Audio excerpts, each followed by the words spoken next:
On writing monsters and villains. So we're going to be looking at antagonists and maybe sometimes not antagonists. Maybe even you have a monster or villain as your protagonist. But mostly we're going to be looking at the kind of opposition to your hero, and that both in the human sort of form and in the form of supernatural creatures and impossible aliens and things like that. Things that are going to make your heroes' lives really difficult in your horror, thriller, sci-fi, and fantasy movies. Okay, so Script Camp, we are a community that takes you from idea to first draft to polished scripts. We have lots of free classes, table reads, script swaps, and writers groups, and we're part of Skill Camp, which is a nonprofit that provides free and low-cost classes to help you learn skills that will reach your life goals. We have other communities like Code Camp for coding, a Word Camp for novel writing, Film Camp, Creator Camp, Toon Camp for animation, and many more that you can see here, and we're adding new stuff all the time, so you should definitely come join any server that sounds interesting to you. We have consistent classes right now on Script Camp and Word Camp, and we are adding more classes to the other camps as we go.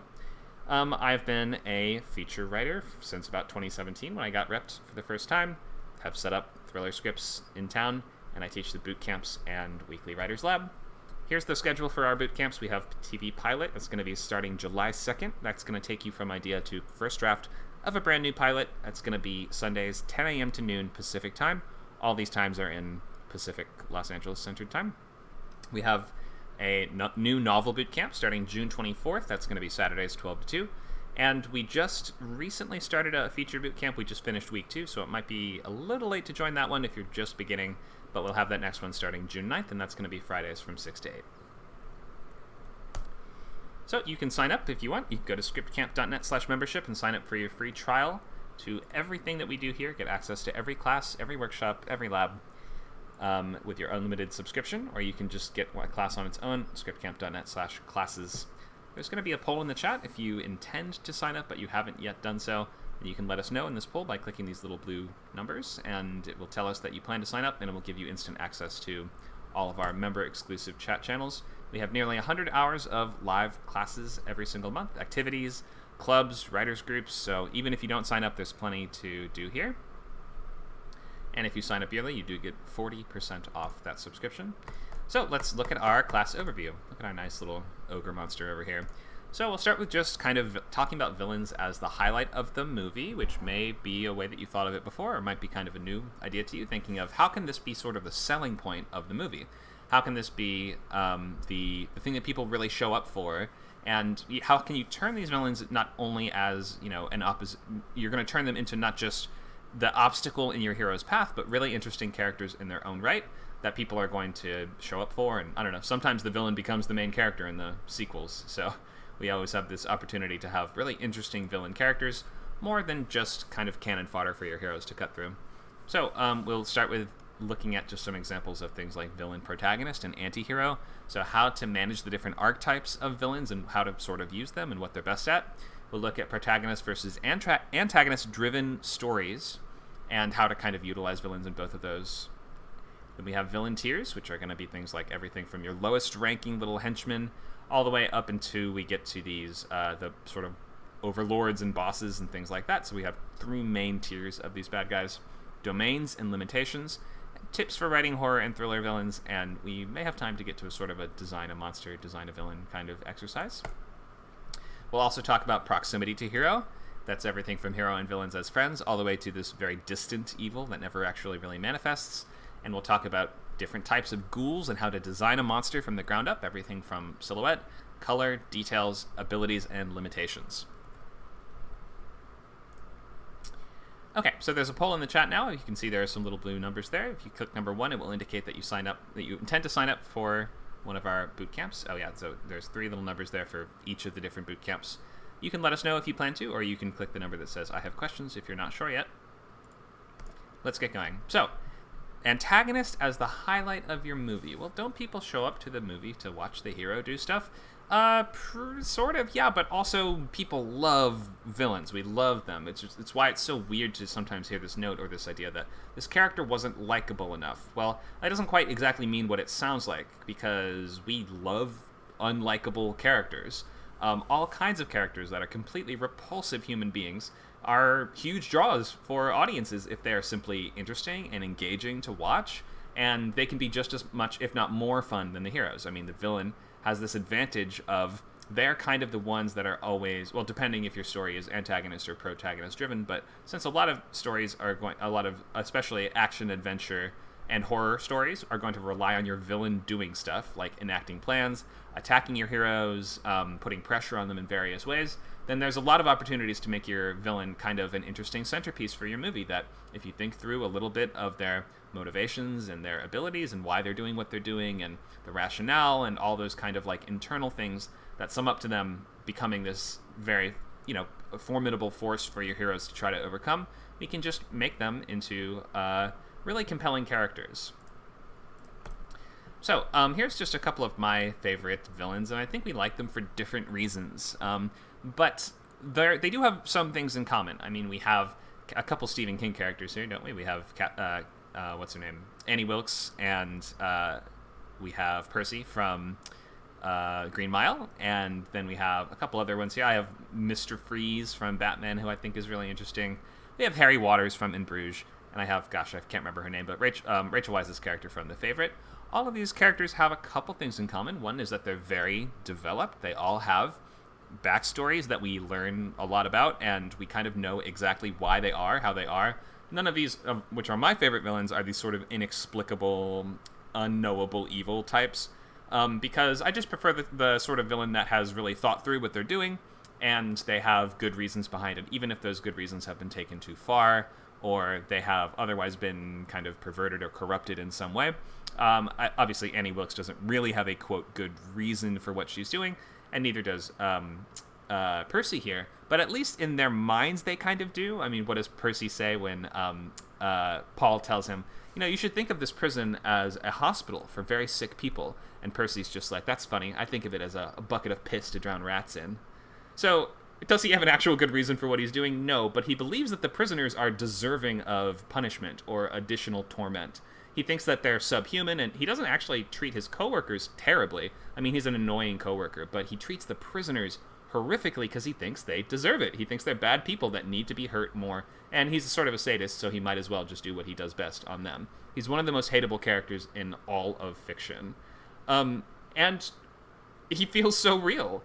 The idea that, our sort of, we have these kind of sadistic, psychopathic, evil characters who never do a decent thing in the whole story that can be played well or it can be played poorly. And in this case, I think he just feels so realistic because we all have sort of seen people abuse power before. And just that sort of person that has a little bit of an edge up because of their, in this case, his family connections. He just has that, and he has a job as a high-ranking guard, so because of that, he's sort of untouchable, and that makes him feel like he can do anything. The power has kind of gone to his head and makes him invincible. So he's a really frustrating character to have your heroes pitted up against again and again, but it kind of hits close to home because we've all seen examples, especially in recent years, of this sort of institutional evil that just follows the rules as they are laid out, but uses them against innocent and, undeserving people as much as possible. So there's plenty of interesting characters here, and obviously the ones that have these even if it's not well thought out, like I don't think Percy has gone into this job because this isn't like a long-term plan of his to do this. He's not as calculating as Mr. Freeze, for instance, but within his mind he has justified it, and it makes perfect sense to him what he is doing. Mr. Freeze is one of these really sympathetic examples where he's literally just, in any other circumstance, he would kind of just be a hero. His wife is frozen in a block of ice, or I think she has an incurable disease. So in order to prolong her life, he's a cryogenics engineer who has frozen her and wants to revive her when he has the proper technology to save her life. So he's doing all of this actually for very good reasons. Of course, these reasons also involve his methods involve making a special suit and having a freeze ray and a gang full of dudes who also have freeze rays. So, we could say that he's going a little too far, but we all do understand that. And I think that is just going to be at the core of what makes a lot of really great villains work. I understand where they're coming from and why, and I sort of see every logical step that has led them there, and I could imagine in a different world, maybe I could see myself perhaps going down that path, or I have something in common with them. I mean, Annie Wilkes is a crazy person, but she is Paul Sheldon's biggest fan in the entire world, and she doesn't want him to leave her house. We can kind of get that. His books are sort of the only thing keeping her going. And so there's even a tiny nugget of sympathy, even in the worst, most kind of sadistic, horrible villains out there. So, I recently actually saw this straight-to-streaming fantasy movie. I think it was like Dragonheart 4 or 5. Don't ask me why I was watching this. Don't you judge me. But in any case, the hero is seemingly at the villain's mercy at the end of this cliffside battle. The villain picks up the hero and spins him around. I don't know why he has to spin him around first, but he is building up momentum to toss him off the cliff. But then the villain gets dizzy and he trips and he falls off the cliff himself. And it's sort of portrayed as, oof, that was a close one. But what was the actual effect of that? I think it's ultimately that the hero just seemed lame.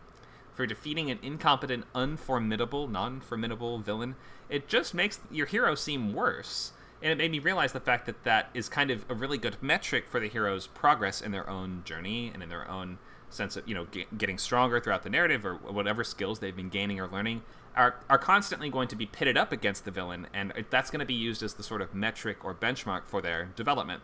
Only when they have changed enough to sort of create the final version of themselves are they going to be able to overcome the ultimate villain of the story. Someone like Agent Smith from The Matrix is like a character that we can only defeat due to the rules of the world once our main character has changed into a version of himself that has accepted his destiny and his role as the chosen one. So we can use these villains as like a signpost, or defeating these villains is a signpost that the hero has transformed through the story. And usually we should be setting up these kinds of stories, action, adventure, horror, thriller, in such a way that your hero cannot succeed until they have defeated that villain. We have a question in the chat. What movie is this antagonist from Green Mile? Yeah, Percy Wetmore is from The Green Mile. Okay, so villains can make interesting counterpoints to the heroes. We often think of this sort of two sides of the same coin sort of thing. We even have these lines that are a little overdone or a little cheesy nowadays, but what does this guy say in Indiana Jones? You and I are very much alike. Archaeology is our religion, yet we have both fallen from the purer faith. Our methods have not differed as much as you pretend. It would only take a slight nudge to make you like me and to push you out of the light. That's a really common recurring theme in villains, is that they either come from, I like to think of it as they come from either the same background as the hero or the opposite background as the hero, in such a way as to draw contrast to that shared background. So we're either saying if your hero is rich and the villain is poor, then the poor villain is going to be used to sort of highlight the flaws and the compunctions and the various, the evils of wealth, or the evils of people who hoard wealth, or things like that.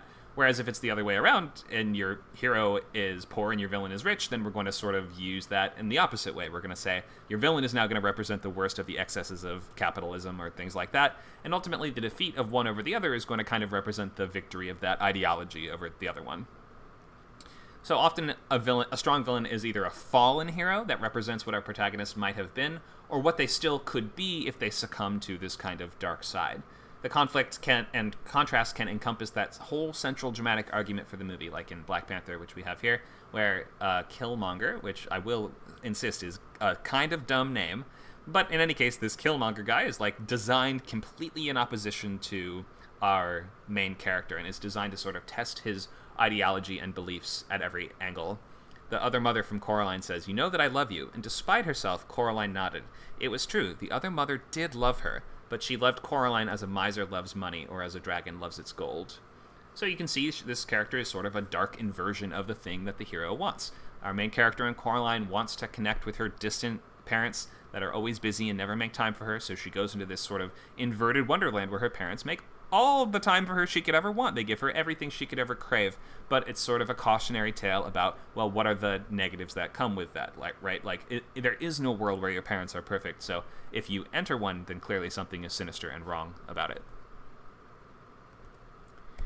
So, protagonist-driven versus antagonist-driven stories. We might ask just the basic question, who is trying to uphold the status quo versus who is trying to change it? And whoever's trying to change it is the real driver of that story. Superhero narratives, for instance, are really, really, really villain-driven, antagonist-driven stories, because the heroes are trying to maintain order and the security of innocence and keep society functioning as it is intended to be for the most part, whereas the villains are the ones making plans, executing them, and ultimately disrupting that same status quo. So the heroes can't really do much until the villain does something first. I realize there's exceptions to that, and there's moments where the heroes would take initiative and action against the villains, but still, in any case, think of like The Dark Knight, right? We have to wait for the Joker to make his next move before our heroes can react to them to save the day.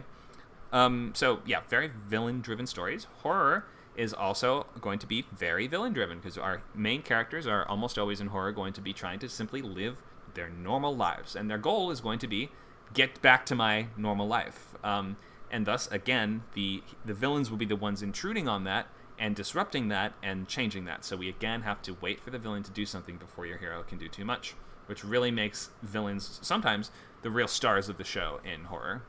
Heist is an example of very protagonist-driven genres, where the hero is the one that needs to actually make the team and execute the plan and pull off that perfect job because they're doing a heist for some good reason. Usually it's more than just, I want money, but if it is just I want money, then we portray the people they're up against as even worse than they are. Think of something like Ocean's 11, where it's like criminals robbing other criminals, and we can kind of get behind that because we see that whoever they're up against is way worse. But in any case, you might just have to think, is my story driven by the hero or driven by the villain? That's going to give you some clues as to how to who to spend the most time with. Like, the preponderance of our time on screen should be spent with the most active, interesting characters. If your villain is kind of off in the distance and we don't see too much of them, and they more are sort of a force that represents a faction or something like that, then we'll say your story is definitely protagonist driven, and we're going to spend, the camera's going to be on your hero for the majority of the time. We also have this opportunity, though, to create a villain protagonist, which is kind of mixing up these two. It's where we say our hero is a bad person that is doing bad things. They might have a reason for it, and it might be somewhat sympathetic. It doesn't need to be. We should still sort of see where they're coming from. Like, I don't know, they grew up poor, so now they really, really crave money. I think Jordan Belfort didn't start rich in The Wolf of Wall Street. He starts from very humble beginnings, and we can kind of root for this guy who starts with nothing and he wants everything, because we can kind of just relate to that. It's not a great reason. It's not enough to turn him into a flawed hero. It's a villain protagonist. He's still doing bad things for bad reasons.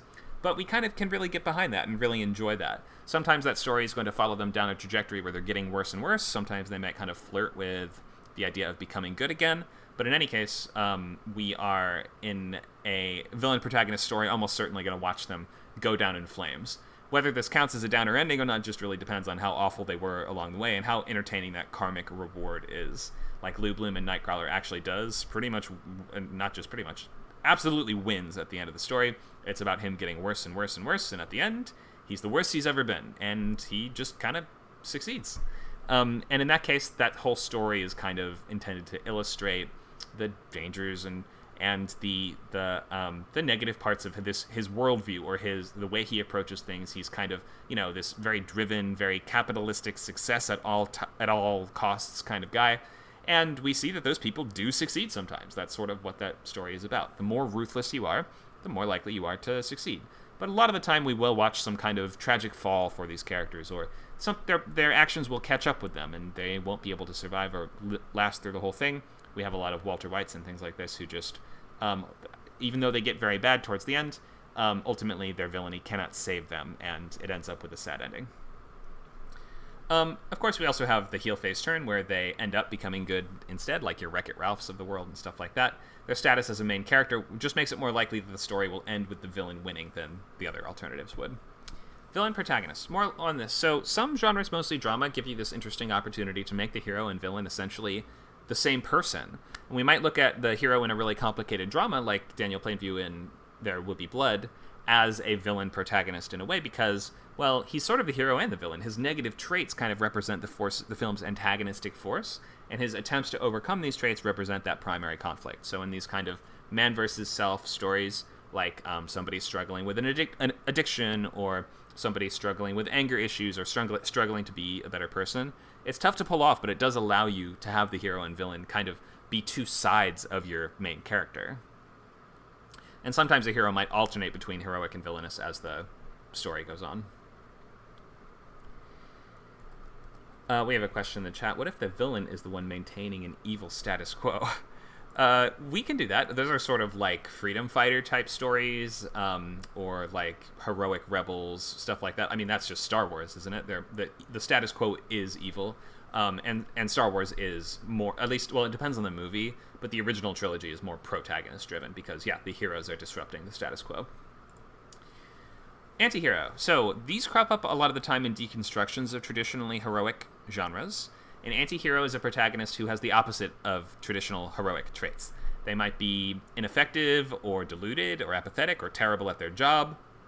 They might be really amoral. This might be your Mr. Bean of the world, who's kind of an anti-hero in the sense that he only messes things up, and the more he tries to succeed, the more problems he creates. He's clumsy and foolish and sort of an anti-hero, and that those are the opposite of what we would normally expect a hero to be like. And what amoral anti-heroes might learn, if they learn anything, is that their sort of existence devoid of absolute values offers isolation. So we may find that an anti-hero is unhappy where their path of life has brought them, ultimately, or it could be, in your case, that they just stay evil and they stay themselves the whole time. They may not really change as much. Ash Williams is a fun example of anti-hero who becomes more sort of ridiculous as the series goes on. He starts out as a guy in the second movie, or in the first and second movies, just sort of an average dude and trying to enjoy a camping retreat, and he becomes this kind of cowardly but otherwise very unintentionally incompetent monster slayer, I guess you'd call it. He doesn't really want to be a monster slayer, though, and he sort of just wants to hook up with babes and chill out and drink a beer and relax. He's kind of a moron, and he also makes mistakes all the time. He messes up stuff that another hero in a similar story to him would easily have gotten right. Like, he just forgets the magic words in Army of Darkness, and he tries to make them up, and in trying to make them up, he messes up the ritual and ends up, summoning an army of skeletons. So we really like this kind of character. Anti-heroes are really popular nowadays, and if you pull it off right, we will really root for somebody that has the opposite qualities that we would expect a hero to have. Different tiers. So we have these kind of three main tiers. Your top-level villains sort of might be the big bad of the whole movie. They're the boss. They're the emperor, who is going to be the one pulling the strings behind the scenes, and often they are going to be the one that kind of personifies this anti-theme, meaning if there is an ideological position that your hero takes, they are exactly the opposite of that position. We have these sort of henchmen, the middle tier villains, that thrive on this element of mystery and unique style. Something really distinct about them is going to make them work well, and each one of them is going to require some sort of specific tactic to defeat, which allows them to act also similarly as a benchmark of your hero's progress, because only when they are blank enough, strong enough, fast enough, smart enough, popular enough, wealthy enough, are they going to be able to overcome these characters. Early on in the movie, they usually won't be able to. And then we have these kind of low-level, I don't want to call them minions anymore, because I think DreamWorks has ruined minions for all of us, but let's call them mooks. These mooks that sometimes will have covered faces in action-adventure stories, which does lead to this kind of impersonal, sanitized, and very video-gamey feel to these guys, which you may or may not want in your story. So if you want them to actually have a little more weight and substance, you may want to not make them all wear convenient ski masks, but then again, in movies like John Wick, we see like a billion of these guys in ski masks, and it's just kind of expected in action. But then again, some people like Shane Black write fantastic henchman dialogue for just even the low-level bad guys. So you can make these guys really fun and specific, and you can use them in interesting ways. These sort of implied backstories go a really long way towards establishing the mid-level villains, I would say. You can find this kind of hook or gimmick for each one, and each one should be roughly the skill level of the hero by the time the hero encounters them. We'll typically need to either defeat or turn all of these guys good before we can take on the main villain of the whole movie.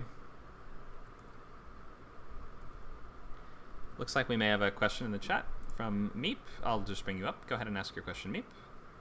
Yeah, it's kind of funny because I'm glad you brought the henchman, because right now I feel like, to me, that's probably one of the harder villains to actually kind of craft, because I'm working on like a superhero story, and I'm like, how do I create a character that allows me to showcase how powerful my, like, burgeoning hero character either is or can be, while also like making them seem kind of like a threat? Because I feel like if you're in this fantastical world where people have these ridiculous powers, and then you have like, say, what is it, like a giant monster or whatever, but then you have this big powerful Superman-esque character that's supposed to like lay them out with one punch. I don't know, just like, how do you write like effective sort of henchmen in a world where people are already supposed to be like incredibly powerful and still make them seem relatively effective? Good question. And the answer is basically your hero should go up against them early on and lose. And that might mean that they get beaten up by the henchmen the first time they try to take them on. That might mean that they end up having to retreat and flee. That might mean that they have to adjust tactics several times and still fail. But in any case, if we're going to understand that defeating the henchmen is a marker of your hero's progress, which it always is, then we have to put obstacles in the way of that happening. And the biggest obstacles are going to be they have skills or abilities or anything that we just fail to overcome. They're just a little bit stronger than your hero. That's going to force your hero to climb a couple stairs and do a couple push-ups in order to be able to take them down. But if we don't see them go up against the hero and beat them a couple times, then we're not going to think they're that strong, probably, or we just won't have that same sense of clearly establishing how strong they are. Go ahead. Yeah, is there like, I wonder like if there's a way where you could maybe like play with it a little bit, because like one of the things I tried to do was have someone be sort of like your benchmark, like your top level, like your Superman, and then the protagonist is sort of the person kind of looking on at this individual, and they watch them take out someone who is technically like a higher level villain for them, but like a cakewalk for, say, this Superman-esque figure. So like if you're trying to do something like that, how would you convey that to show that this is not necessarily a problem for most people, but a problem for your character? So this is going to come down to other characters' reactions to that henchman. And so look at how other people treat them. Do they get quiet when the name is spoken aloud? You're going to have to like build up that sense of power for that villainous character, meaning that their presence should be important and it should feel impactful. And even if they're not beating up your hero, we should still get the sense that that's not somebody that that anyone can just overcome or mess with. And that's where we get this trope called... Oh, go ahead. Even if it's like a minor character, like effectively this is supposed to look like a crappy villain, but you know, for your lowly protagonist, that's like, oh wow, that's crazy.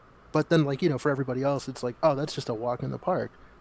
So so hang on, is it if the henchman is supposed to be difficult for your protagonist to defeat, chances are they'd be difficult for anyone to defeat in that world, unless your hero is kind of incompetent. Is that what you're saying? They're kind of new at it. They're like, okay. They're not as strong. Like they're like a sidekick. Like think of it like Robin versus Like think of it like Robin sort of versus like Batman. It's a villain that Batman could kick the crap out of, but Robin would have a hard time fighting them. And the idea is that you're sort of Robin. The idea that the story is being told from the perspective of Robin, kind of, I guess, watching Batman kick the crap out of somebody, and is like, man, like, Batman's really cool. How can I get to that point, or how am I ever going to be that strong? Like, that's the way we're going about it. Okay, so in that case, it's going to come down to contrast. So think and Lord of the Rings does this all the time, because Lord of the Rings splits the group into several different parties that have different ability levels, right? So remember, we're in one battle, we're cutting back and forth between Aragorn, Legolas, and Gimli. We've seen what they can do.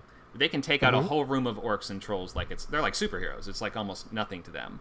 And the hobbits, we see that early on, and we see the hobbits are nowhere near as strong as they are.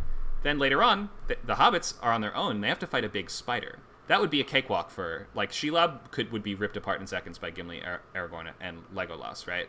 But because we've seen how the hobbits are not as strong as these guys, we understand that that's going to be a much tougher challenge for them, and especially because Sam ends up soloing the giant spider, right?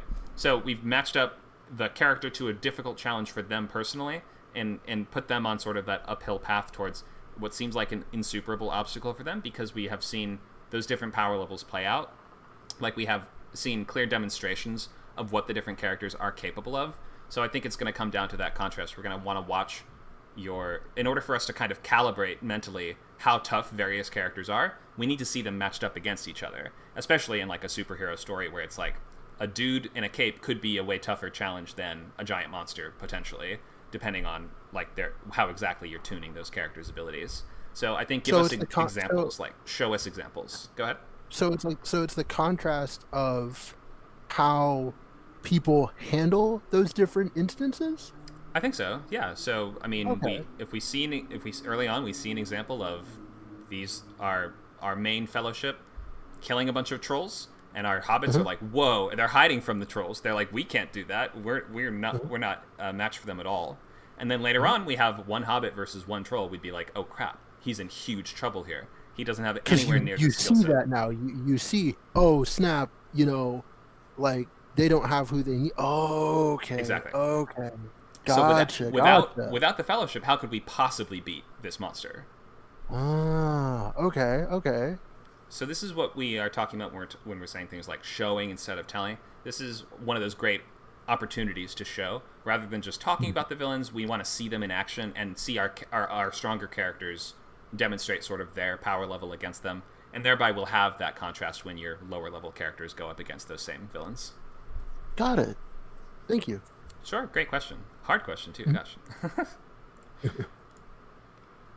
Okay, so we will go on to our next slide here. Mooks. So these are just the kind of faceless guys that may not even get names. They may not even have really clear descriptions for them. It might be like a bunch of ninjas, so we're using our sort of inverse ninja law, which is the more ninjas there are, the weaker little guys they are, right? They're just kind of a pushover if you see 100 ninjas. But if there's one ninja, then you have to be afraid, because we might imagine that's going to be a real tough, very seasoned warrior. It's just one of these weird cinematic rules that we have. So you might think of that. So we have a bunch of your lowest level villains in there. Maybe they have matching uniforms or costumes so that we don't really have to include separate descriptions for each of them. However you do this, like, you can still find moments for them to be formidable, specific, and human, especially if you're writing a more realistic story where it's like a World War II movie or something like that. The average Nazi soldier isn't like a weak little dude that your characters are going to mop the floor with. They're all humans in an Earth setting, so it's like any individual person could be just as dangerous. So don't neglect these characters, and you can find little moments of dialogue for them. You can find little times that you can bring one of them into the spotlight for like a joke or a gag. Shane Black movies are just like 100 of these moments in a row. Or we have the Venture Brothers is also really good. The Venture Brothers cartoon is so good at having just dialogue between minor villain characters, and making them feel really specific and human, and like they have their own lives outside of just being a drone in an army. So we should know their motives. They shouldn't just be ready to die for no reason unless they're absolutely fanatical, or they're forced, or they're robots, or something like that. Your hero should be like, these are usually going to be under your hero's kind of power level in action adventure stories, but that doesn't mean they should feel like just cardboard cutouts. We have a question in the chat. Which cartoon? Yeah, Venture Brothers. The Venture Bros. So specificity. Be careful with this faceless horde approach, the 100 guys with ski masks, because it can make enemy forces seem relentless and overwhelming, but it runs the risk of making it difficult to track the tide of the fights if it feels like they're just coming out of a dispenser. It makes them feel a little less real and, again, a little more video gamey. So look for those opportunities for a specific one to step into the spotlight and create these specific moments. I mean, I just have a couple examples here of this dude in Saving Private Ryan who ends up in the knife fight in the third act with some of our main characters and creates this really, really tragic and specific little scene. We have this kind of baby ninja, we might call him, from Kill Bill Volume 1, who, our main character, she cuts his sword to bits and sees he's just a kid, I'm not going to murder this one, and she ends up spanking him with the sword and telling him to go home. So look for these times you can always highlight these characters and make them feel a little more human. Domain and limitations. So this is where your villains are most powerful, and the things that they just can't do, which might not sound that exciting, but limitations actually can sort of counterintuitively make the villains more frightening, because moments of safety actually build dread, and the audience can't help but imagine what the villain is capable of when they aren't inhibited by their governing rules. So like if your villain, let's look at Lights Out, for instance, can't go in the light, right? Well, it makes us 5 times more scared in the dark, because we're like, okay, her power is limited in the light, I guess it must be fully unleashed in the darkness. We're totally screwed. Or in the dream realm with Freddy Krueger. Now, once we get trapped in there with him, we'll feel that level of danger be even higher. So think of other limitations that might be just like the magical rules of, like we started with Freddy Krueger and Lights Out. These are just kind of villains with some sort of inhibiting magical rules behind how they function. Then we might have villains that have limitations in terms of moral code or personal rules they follow, like Anton Chigurh in No Country, who he murders people all the time, but whenever he has the opportunity, he'll give them a coin flip and sort of allow that random chance to determine whether they live or die. Sort of like Two-Face sort of thing, right? And that is a limitation because it will preclude him from doing certain things that other villains would have easily done in that situation. They have rules that they follow. Most characters have rules that they follow, even if they're only personal rules. So horror and thriller villains, the big distinction here is that thriller is more like there's a guy in your house and he has a gun, and horror is a little more like there's a guy in your house and he's crawling on a wall. That's where that main distinction is coming in. Horror villains thrive on this element of mystery and inscrutability, and maybe not learning as much about them, or leaving something unknown about them, like how did somebody get like that, or what exactly do they want, or where did they even come from, what even is it, how can we possibly get rid of it. Thriller villains actually more thrive on cleverness and rational, if unhinged, philosophical point of view, and often this sort of hint of sympathy that we don't need as much of in horror. You can have it. There are, I mean, even Jason Voorhees was sort of a kid who the counselors didn't take good care of him and allowed him to drown. So we have like a sliver of sympathy for that character. But in any case, he sort of more exists to punish them for that sin than anything else. And then to sort of, he goes on to punish other people who don't deserve it. Jigsaw is another example we'll talk about more later.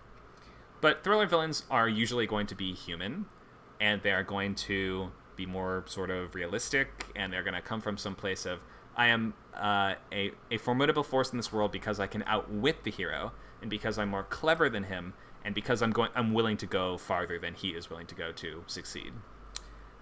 So you might find good success just thinking about that difference, about how your thriller villain can be a little more fleshed out and be a little more human and have a bit more backstory. There's exceptions to both of these, and I think we've seen examples where one works and the other doesn't. But in any case, horror villains, if they have that element of just mystery to them, or the unknown, or that sense of wonder to them, like Pinhead, for instance, it's like, this guy doesn't even have a name in the first movie. He's just sort of like the lead Cenobite. He's some kind of weird S&M-based demon from a different dimension who, in my opinion, gets a little less scary the more we learn about him in the later movies. And also he has this very kind of fascinating worldview and outlook where he's like, pleasure and pain are sort of the same things, and I exist in a dimension of both, and I sort of want to show it to people and have them experience what I experience, is kind of his odd little motivation there. So we can think of balancing, we're not going to really do this full activity now, but we can think of balancing and finding opposite traits between your hero and your villain. So designing your villain in opposition to your hero. You might think if your hero's villains are the things on the left here, so I've started with comfortable, wealthy upbringing, and values might be cares more about happiness than success, and his methods are convince Captain to change his methods. Sorry, I don't remember what this was an example from. I think I actually typed this in as an exercise last time we ran this slideshow. So forget what the text says here. But in any case, we want our villain to either come from the same or from the opposite background of your hero a lot of the time. You don't always have to do that. But let's think of just, for instance, like, how about Professor X and Magneto? Well, they don't exactly come from the same background, but they are both mutants, and they both do want what's best for mutant kind. They're both leaders of mutants, and they see themselves as sort of leading figures in the human-mutant conflict. But they see that conflict completely differently. Although they are both leaders of mutants, one of them thinks that, Professor X thinks that humanity can live in tandem with the mutants, and that although they're not very accepting of them at first, over time we can break down those walls through civil discourse and demonstrations and peaceful protest, and just showing our value, demonstrating our value to humanity. And Magneto is like, we shouldn't have to do that. Like, we deserve to exist simply because we exist. We are who we are, and they have no right to oppress us or take that away from us. And they are both right, is a really key thing there, is that, like, you can see both sides of that. That's a really important thing for a lot of villains, too, is that they're right about something. They don't have to be right about everything. And the thing that they are right about, they can be taking way too far, or blowing way out of proportion, or allowing their personal feelings to get them too invested in, or something like that. But they, a lot of the time, should still be right about something. And so we can always be balancing them out, just pick their upbringing, values, and methods, and then maybe think what is the same as that, or what is the opposite of that. So if your hero comes from comfortable, wealthy upbringing, then maybe your villain comes from dirt poor upbringing, or from even wealthier, more extravagant upbringing. And then in terms of values, if your main character cares more about happiness than success, then your villain is going to be someone who has given up all their happiness for success and considers themselves better off for it, and they're much more powerful as a result. Something like that. They have a way bigger company because they're like, happiness doesn't matter, and I'm going to prove it to you. Your villain is sort of, whether or not they intend to be doing this, kind of making a case for their worldview and their argument in opposition to the heroes. And that's just easiest to do if they come from the same or opposite backgrounds. You don't always have to do that. There's exceptions of that where you can pick that come from just totally different places in life. But finding that commonality between them is just handy, or finding that, that contrast, that sense of opposites between them.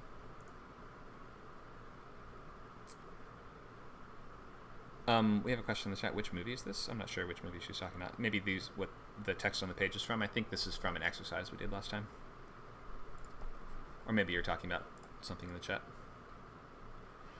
All right, let's look at proximity. So this is how close the villain and your hero are in terms of relationship, and also just sort of physical distance, like the access that they have to your hero and their ability to mess up your hero's life.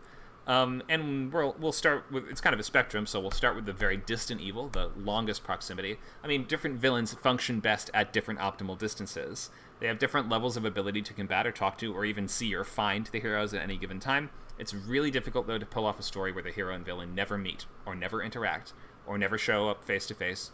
And your movie is usually going to be at its best, like this is premise scenes and climax at the very least, that are going to be your hero and villain going directly head-to-head, face-to-face, in the same room, fighting it out, or, I don't know, arguing it out, whatever it is that however they're competing. Almost always, the hero confronts the villain at the climax too, and either wins or loses with the death or loss of one or the other, signifying the death or wrongness or futility of that loser's ideology, which can make almost any dramatic argument. I mean, you could have your hero be a good person who goes up against a villain and your hero loses. We could be making that case or building that dramatic argument for the idea that maybe that the power of darkness is a little stronger somehow. It could be that in our case we mentioned that, if somebody gives up all their happiness for success, they would just become a more powerful business person. So in a lot of cases, your villains should outclass the hero somehow, and they need to be stronger than them in some arenas. So let's look at the different levels of proximity and think of how to utilize villains best at those different levels. We have a question, the example I gave of the hero and bad guy both being right. That's from X-Men. Okay, so distant evil is the farthest away. These are villains that we rarely see, or maybe never see, or they're just a voice on a phone, or they're just a rumor, or they're like a corporation that we don't even know who runs it, something like that. These dark lords, shadowy manipulators, pulling the strings, corporations and syndicates and curses that we don't actually see the monster till towards the end. So these characters should generally not be that complicated, because they just don't have almost any screen time. They don't develop, they don't interact with others on screen, we just don't really see them, so they don't need to change. And therefore, though, they have to operate through a series of memorable agents of some kind.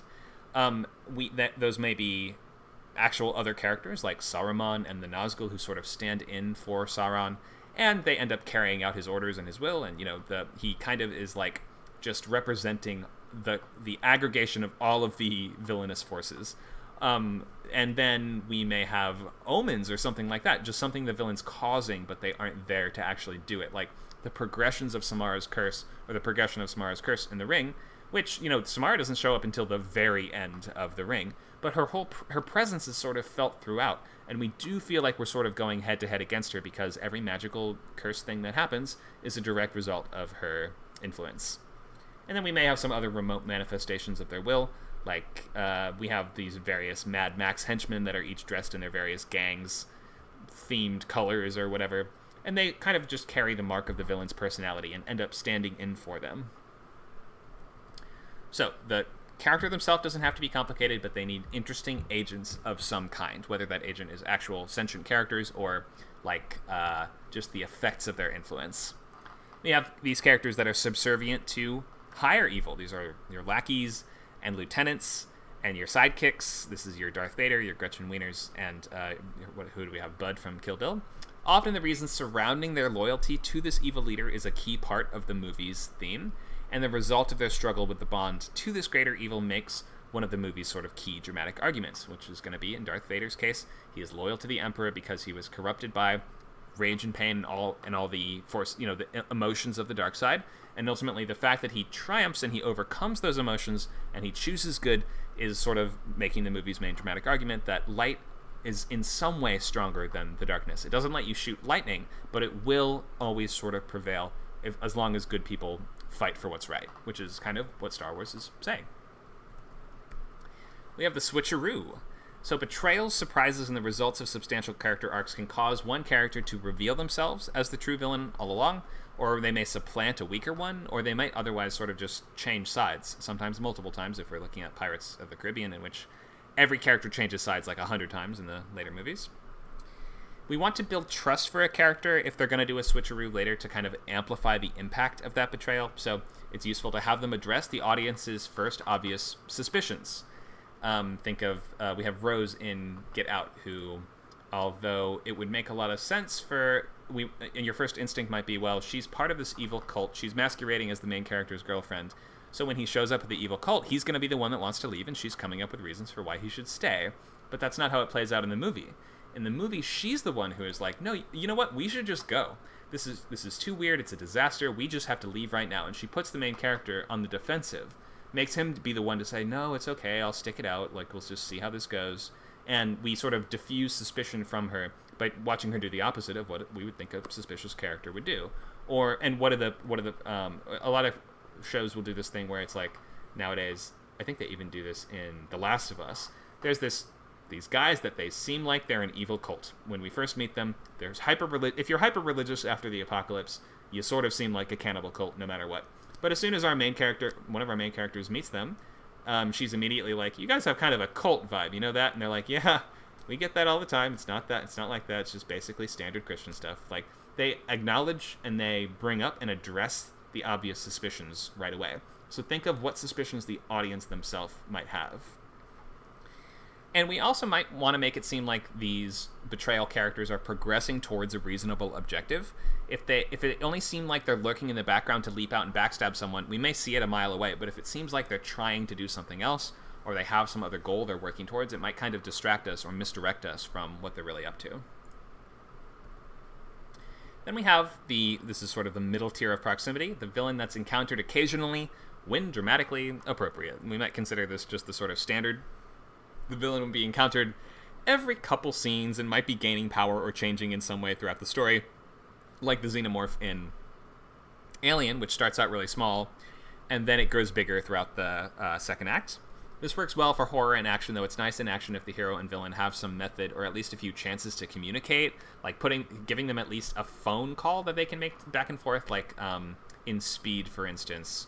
Keanu Reeves' character is able to talk on the phone with the villain pretty much whenever he wants, and that allows them to have a very constant presence even though they're obviously very far removed in terms of proximity. So we may want to give them a way to actually communicate. A lot of the times in fantasy, the villains will have some psychic power that they can do telepathy with the hero or infiltrate their dreams or something like that, so it might be useful just to give them something along those lines. It's usually nice if these villains at this level are more or less on the same level as the hero. Like, maybe the hero could beat them on an even playing field, but the villain needs to use some kind of guerrilla tactics. The villain should have a little edge in terms of resources, abilities, or support. Like, Xenomorph versus one person, the Xenomorph is probably going to win, but ultimately the villain does need to retreat sometimes strategically. Even if the villain has many henchmen, the hero should still usually be forced to go head-to-head with this main bad guy at least once before the finale to showcase their power and to mark those benchmarks of their progress. Like we were talking about earlier with Meep, if you have your hero lose to a villain early on, then it will help us understand that only by gaining some kind of skill or power can they then defeat them. So by defeating that character later, it is showing how they've changed.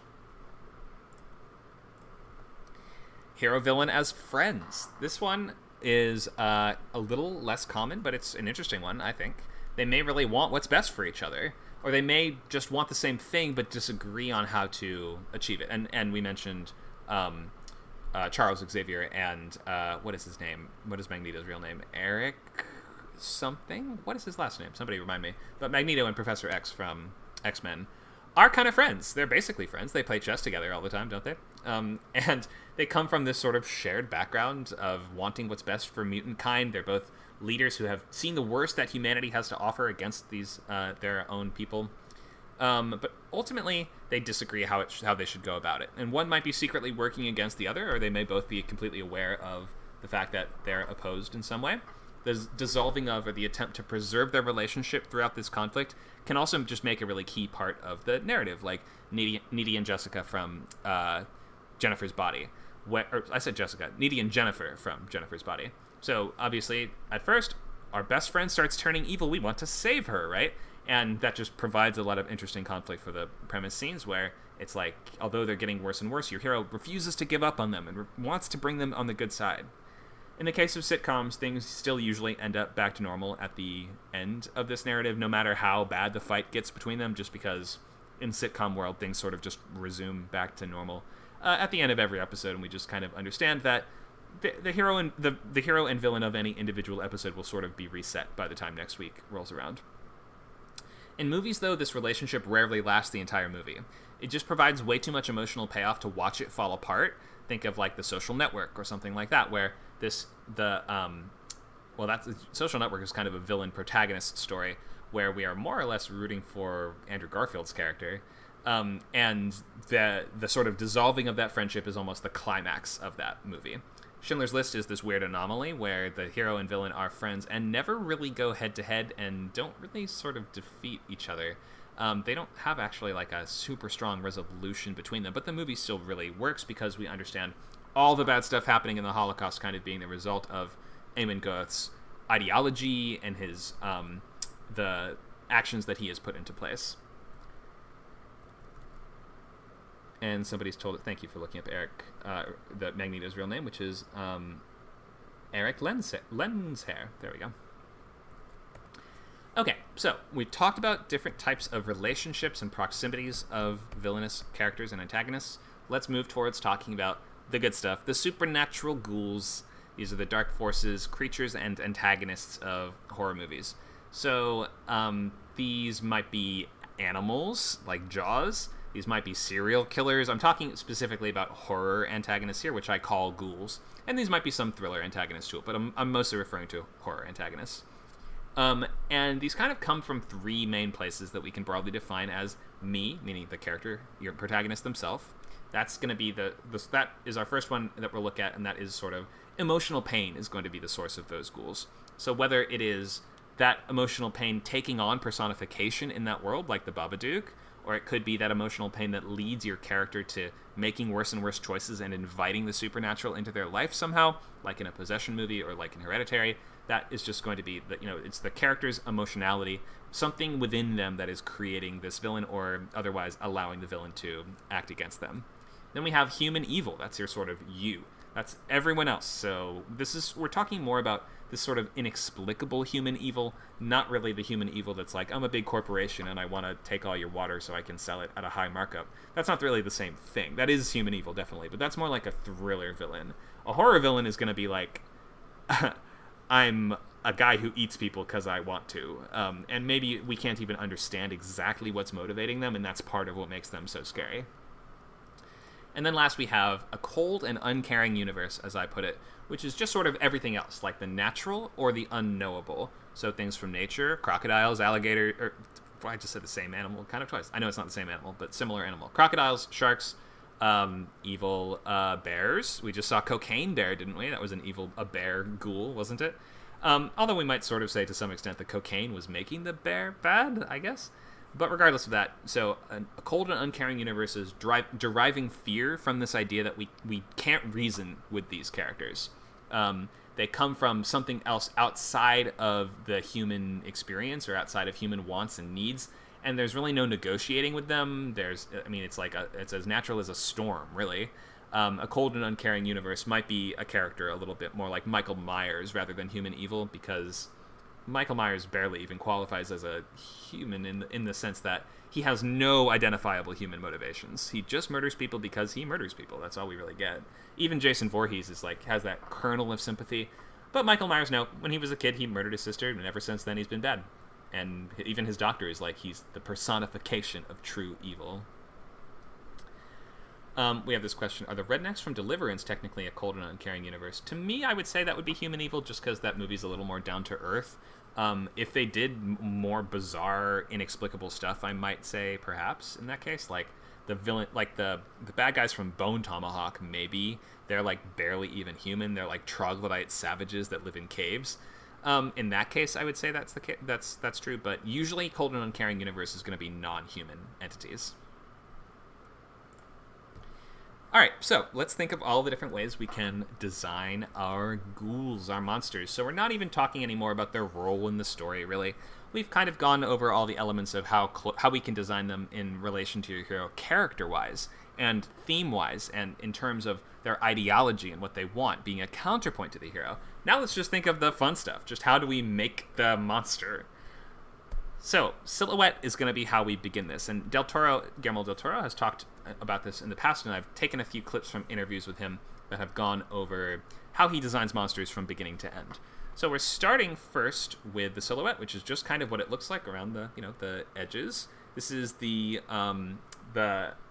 just imagine that we have no other detail, we have no color, we have only basically their posture, how they stand, how big they are, what they look like from far away or lit from behind.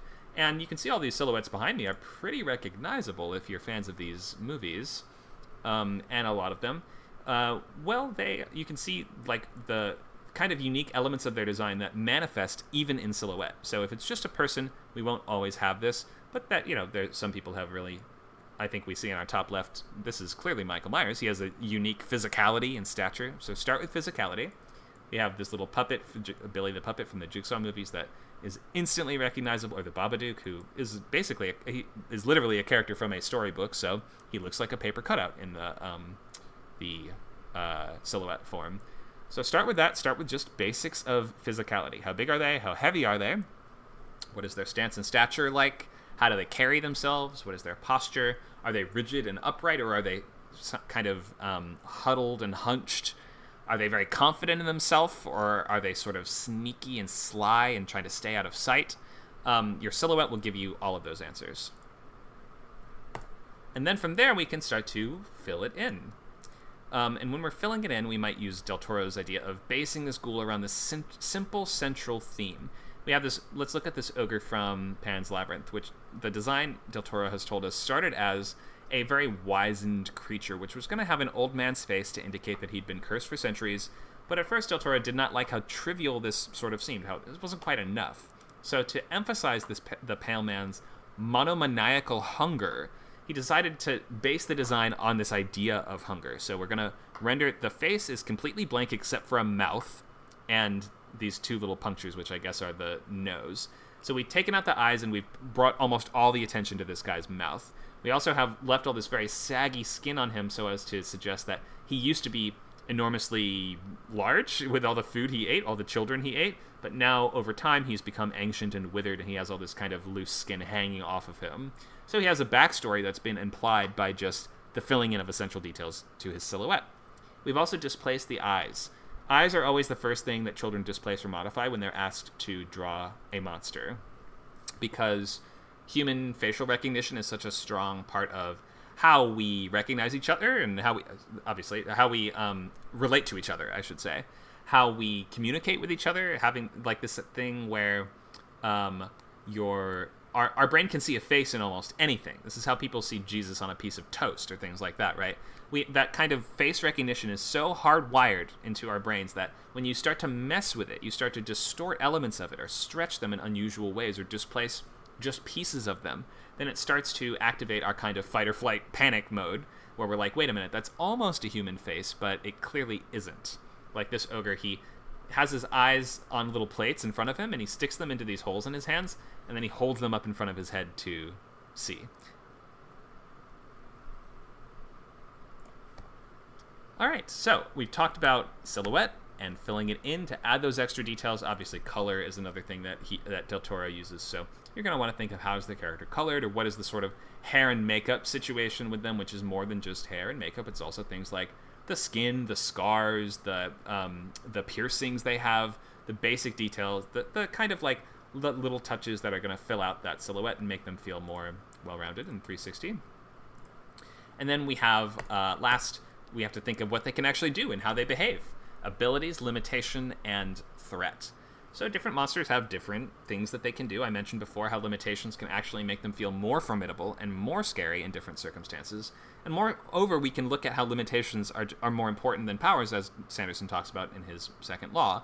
The limitations of a ghoul are often more interesting than its capabilities, and can make the monster feel more real, first of all, because no living thing in real life has no weaknesses. No one is completely actually unstoppable in real life. And we just want to have them have some sort of consistent set of abilities and limitations, or if it's going to change, then it should be changing in that predictable way that makes sense and we can kind of chart, track, and understand. Like the xenomorph in Alien, we understand it's growing bigger and bigger over the course of the movie until it becomes the full, adult version of it. You don't always have... There's some exceptions where we don't have really consistent rules or limitations, like in the Evil Dead franchise.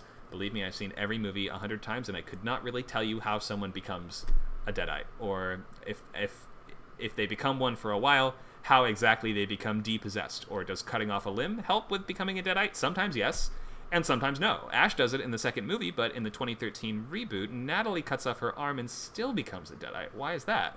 And then sometimes they can become unpossessed temporarily, and sometimes they become possessed again later. A lot of the Deadites also seem to have kind of a similar personality, implying that it's either the same entity that's possessing them or a similar one, but then again, they seem to have separate sets of memories, and sometimes they can tap into that person's memories, and sometimes they can't, and sometimes they just act completely animalistically, and they don't seem to almost be using that person's persona at all, such as in the bathroom scare sequence in Evil Dead 2013. So you can see I've really thought about this a lot, and I've realized, okay, what is the rules here?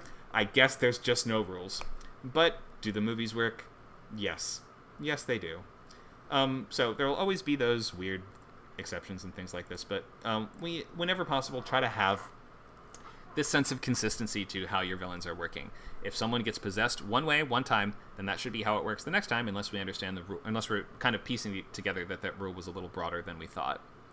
A lot of franchises do kind of suffer, in my opinion, for having lack of adequately explained limitations, like It's Part 1 and Part 2. I'm not exactly sure how or when Pennywise can manifest. Or in what way. And then sometimes turning on the lights makes him go away. What? Like that scene where he crawls out of the projector screen and then the kids just open the garage door and he's gone and he doesn't come back? Is he still in the projector? Or what exactly is going on there? I think it actually diminishes how scary Pennywise feels to give him almost unlimited power in that world. Although those movies do still have some great sequences, and ultimately I do like them, I feel that they would be stronger if we could actually understand how Pennywise worked a little bit more. These limitations can create tension because they give us a better handle on when we're supposed to be safe or not. In It, I never really had a sense of when the characters were, quote, supposed to be safe, so it felt a little loosey-goosey. And we didn't have room to create tension based on that idea of, well, I guess they're safe now, but then when they go outside, oh my gosh, they're going to be in trouble. Limitations force your villain to be more insidious and clever also, and when they're properly seated throughout, you can make your ghoul sort of feel more threatening when we're in its domain, as I mentioned before. So it's just going to force your villains to be pushed to the limits of their own competence, and we're going to want to see them also struggle. We're going to want to see them have to be just as clever and effective as your heroes are, if not more so. Personality. So this is more than just how we're designing them in opposition to your hero. We talked about how to design them in terms of background in opposition to your hero. Now, in terms of personality, usually they will have some kind of point of interest there too, where if your hero, like let's look at Clarice Starling and Hannibal Lecter. I know Hannibal Lecter is not the villain of Silence of the Lambs, but he is a very big famous ghoul. So Clarice Starling is very by the books. She's very like straight-laced FBI agent who wants to do her best and prove herself. She wears a suit every day. She is very clean-cut and put together. Hannibal Lecter is too, but he sort of takes it to an extreme. He's so polite. He's so reserved. He's so kind of obsessed with manners and etiquette and fine cuisine and fine music that it kind of adds this sort of interesting counterpoint to how barbaric he really is. He's a guy who's obsessed with classical music and fine wines, and he also eats people. And then we have Freddy Krueger, who I think has different personalities in different movies, and over the course of them kind of gets goofier, a little wackier, and he we sort of lean into the one-liners that he cracks, and he sort of has this element of showmanship which develops over the course of the movies, which you can argue whether or not it makes him less scary, but it's very unique, and people definitely remember him as the guy that does one-liners and says things like, "Welcome to prime time, bitch." Paul thinks he's scariest in New Nightmare. Yeah, that's the one where we sort of reimagine him. It's like a reboot before there was even a kind of like trend of reboots. He's in the meta reboot, and that's sort of original spirit of Freddy Krueger who enters the, quote, real world. Yeah, Wes Craven's New Nightmare is actually pretty cool.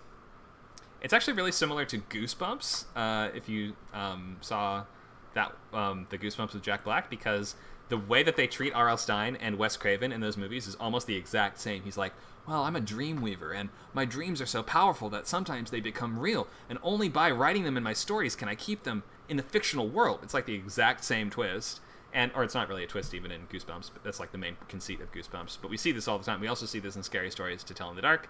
We also see this in Alan Wake. We see this all the time. But whatever, I'm getting off track. So let's look at Ghostface. Also, Ghostface is an interesting example because Ghostface is not one person at all. Ghostface is a different person in every movie, and he's a persona that is adopted by killers in this town of, is it called Woodsboro?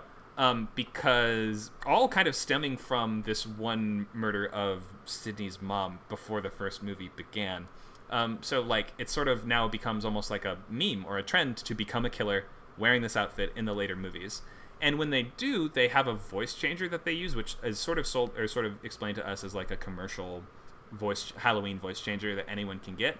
And when they're using it, they all adopt a sort of weirdly similar personality. They're sort of playing Ghostface when they are wearing the costume and when they're making phone calls as him.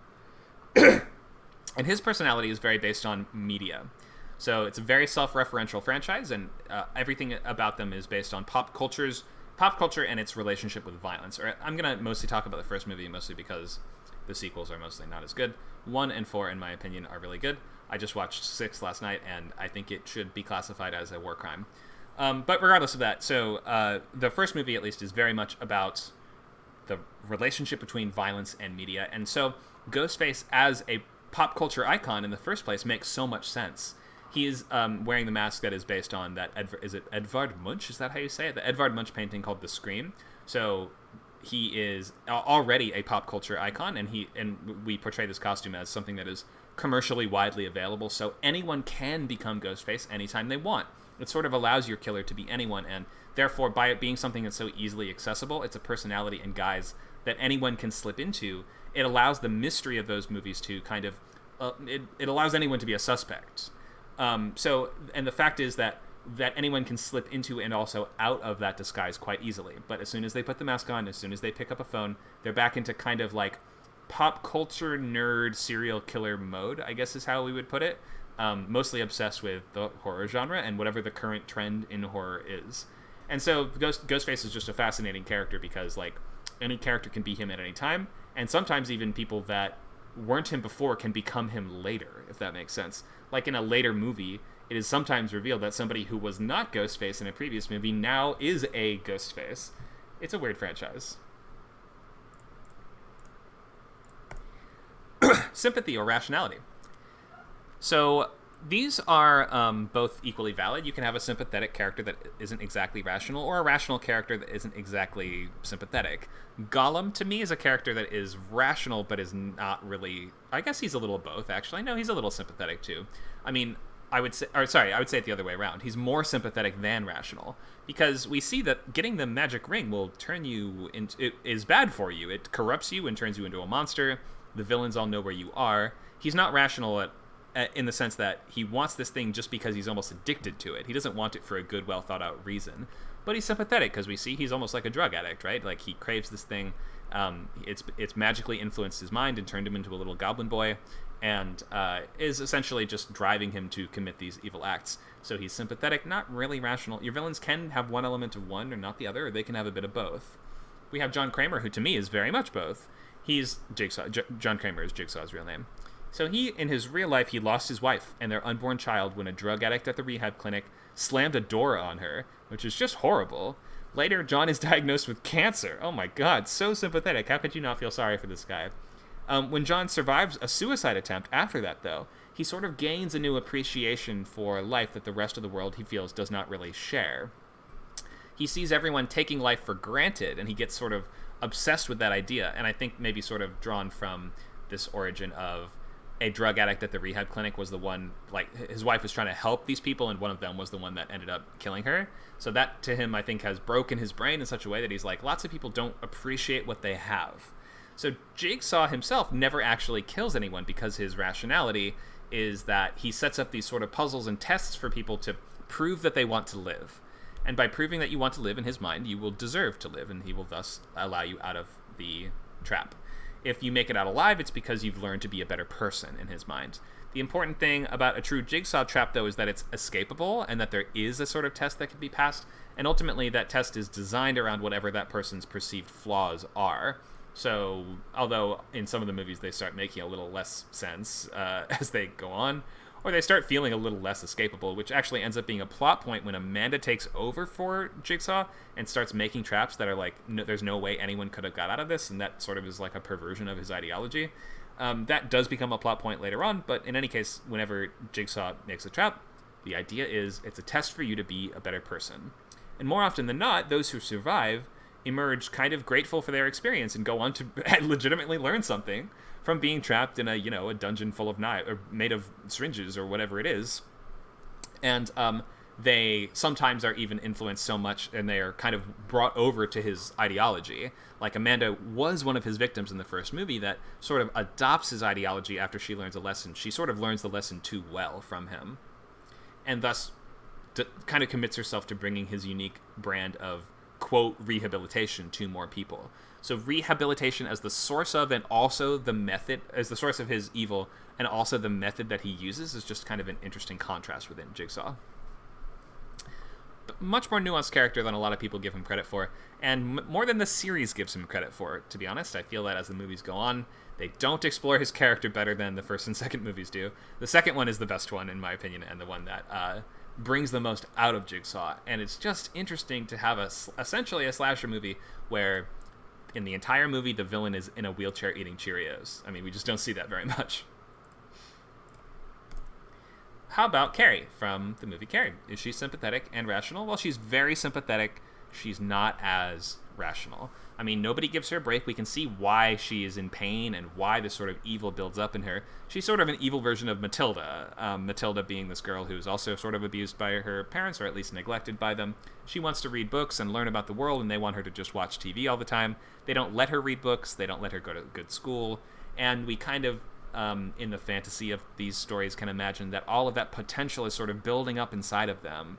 It's the same with Carrie, where she clearly is a decent girl who is a good person and is being held back by her ultra-religious mother, who keeps her almost like a prisoner in her own home, doesn't teach her basic facts about herself, and as a result, every student her age that she comes into contact with teases and bullies her really relentlessly. And we sort of watch the kind of potential building up in her until it kind of releases itself in this burst of psychic violence.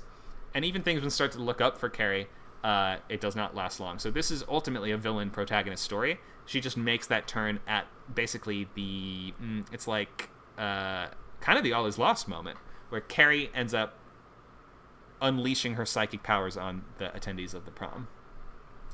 And then our pit of despair is watching now that she has become this bad. She's going to waste everybody in her way, get revenge on every single character, and eventually come back home to confront her mom too in our finale, which is the showdown between Carrie and her mom. And then we have Jason Voorhees, who I mentioned before. He is very sympathetic, not really rational. I mean, thriller villains are the ones that really have much more of this sense of rationality. Jason Voorhees has a bit of sympathy. He was born deformed. He was bullied, again, by kids at Crystal Lake. He tries to fend off the teasing by proving he can swim, which is an important part that a lot of people forget. And then Pamela Voorhees, his mom, is the one actually seeking revenge for his death, trying to punish the counselors for... I think the reason that they didn't save him is because they were too distracted having sex. So now she's like, well, I have to punish all these careless teenagers for having sex. So she has this kind of ultra-puritanical morality kind of behind what she's doing, or at least the movie does. And Jason, who's been dormant for years, returns to Crystal Lake to find out that not only have the counselors gotten a lot worse over time, one of them has also murdered his mom. So we do have a sort of breakdown in continuity and logic between the different Friday the 13th movies, so don't try to figure this out too much. But his mom is the villain in the first one, and then he really does come back to life in the later ones.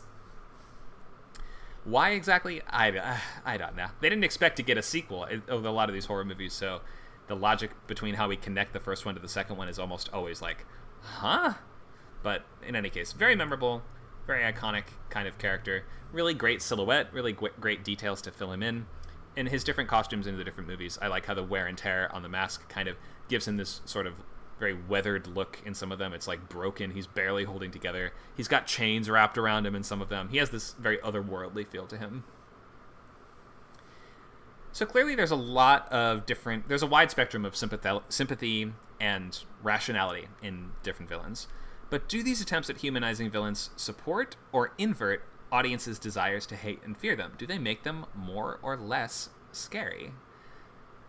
I think, in my opinion, and you can feel free to answer this question on your own, I think that for the most part they make them a little bit scarier. Sympathy or rationality makes them feel like this villain could exist in the real world. And I can see a situation that's similar to theirs, and I can just imagine how that affected the person going through that. And how I'm lucky that kid that got bullied at my high school didn't go turn into Carrie, because that's essentially like a school shooter, right? Or it's that same sort of vibe where it's like, I don't know, you push someone far enough, they will eventually snap, is kind of the crux of Carrie. And so we need to be thinking that having just even a little element of sympathy or rationality can make us just believe in that villain more, and thereby be able to invest in this story that they are so keen on murdering people in, or they're so keen on ruining your main character's life, because we feel like it makes sense that they are doing what they're doing. They feel motivated. They feel like they have a sense of perhaps urgency behind what they're doing, or at least this, total obsession and dedication to it. Like Jason Voorhees, I wouldn't say he's murdering people with any urgency, but he's definitely single-mindedly obsessed with it. And that's all he's really ever going to do. Unless there's going to be a sequel later where he, I don't know, starts working at Subway or something. Somebody write that.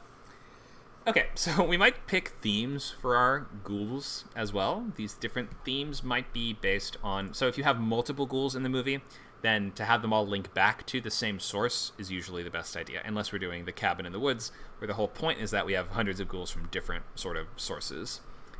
So in this case, these are all monsters from the PS2 game called The Suffering. I might be the only one that actually remembers this game. This is sort of concept art from that game. And so I want to talk about how we can sort of make these guys all sort of feel coherent by adhering to this central theme in terms of visuals, and also just like in the idea behind these characters. So the first game, at least, is based on the sort of evils of the prison system. So we can see how the visual motifs in all of these villains all are going to harken back to elements of the what would we call it? The jail cell, the execution chamber. We can see this guy on the left that's kind of this monster. It has a keyhole for a face and a set of keys hanging by his side. He kind of looks like a jailer or a warden, but he's holding these sort of hospital braces. Make us kind of wonder exactly what he's capable of. Is he sort of inhibited in some way by these devices, or do these actually make him more powerful somehow? These characters all sort of defy basic rules about how most biological organisms work, but all of the kind of visual hallmarks of what distinguish them do harken back to this same sort of set of imagery. So we have these guys over here on the right. They're wearing like the remains of straitjackets that look like they've sort of ripped them open, and they have blades for arms. I'm not exactly sure where we're getting the blades from, but we can see they look almost like sanitarium patients, right? Then we have this ghoul in the bottom right. He's sort of meant to evoke the feeling of lethal injection. He's filled with these glowing green syringes, and when he gets close to you, he pulls one of them out and injects the hero with these syringes as his way of murdering people. So when you have them all, a bunch of different ghouls in the movie, try to have them come from the same sort of source. Or let's think of like the Cenobites from Hellraiser is another example of multiple ghouls, but all come from the same source. And in that case, the sort of source is this otherworldly dimension, I forget exactly what it's called, that can be accessed via the puzzle box. And each of them are going to have elements of, I guess we'd say, borderline sort of like S&M mutilation to them. Like they are going to be wearing sort of bondage-adjacent gear, and mixed with elements of, I guess, what we might call Matrix. So it's like S&M / the Matrix kind of costume on each of the Cenobites. They're going to have sort of injuries or deformities that are intentional and that make them look kind of very unsettling, or that expose their muscles or blood or things like that. They're going to have this sense of very deliberate self-mutilation to them, which is kind of hinting at the idea that they are obsessed with pain to the extent that they almost worship pain. They don't see a difference between pain and pleasure, and they sort of see that realization that pain and pleasure are the same thing as how you sort of ascend to the next level of existence.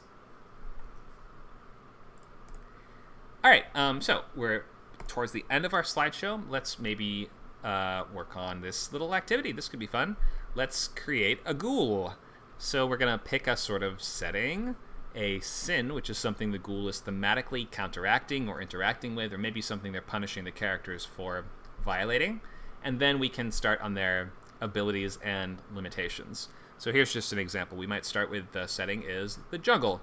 The sin might be pollution or destruction of the environment, and the theme might be jaguar or jungle cat. So in this case, I might imagine, let's say the pollution from a local factory has leaked into the jungle, and it has landed in a den of panther cubs, and it has turned one of them into sort of a mutant cat monster that walks on two legs and hunts down lumberjacks that are infringing on its territory, leaping between the trees and tearing them to shreds, and wearing their blood like war paint on its face to kind of resemble the indigenous tribes of the area and their whatever markings that they're using. So maybe that's sort of a jaguar that kind of represents the spirit of the jungle or of nature, or this force that opposes the industry that is threatening to tear its home apart. So that's just a dumb, right off the top of my head example of a quick ghoul that we can come up with based on just those three factors. So let's ask for a volunteer. Who'd like to do the activity?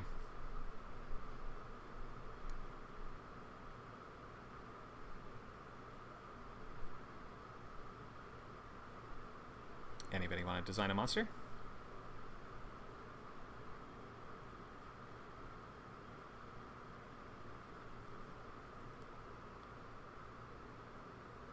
Kevin. So we're going to need some whose line is it anyway style suggestions. Hi, Kevin. Hey. So we're going to do whose line style where everybody just types a bunch of stuff in the chat and then you just pick your favorite of the suggestions. Does that make sense?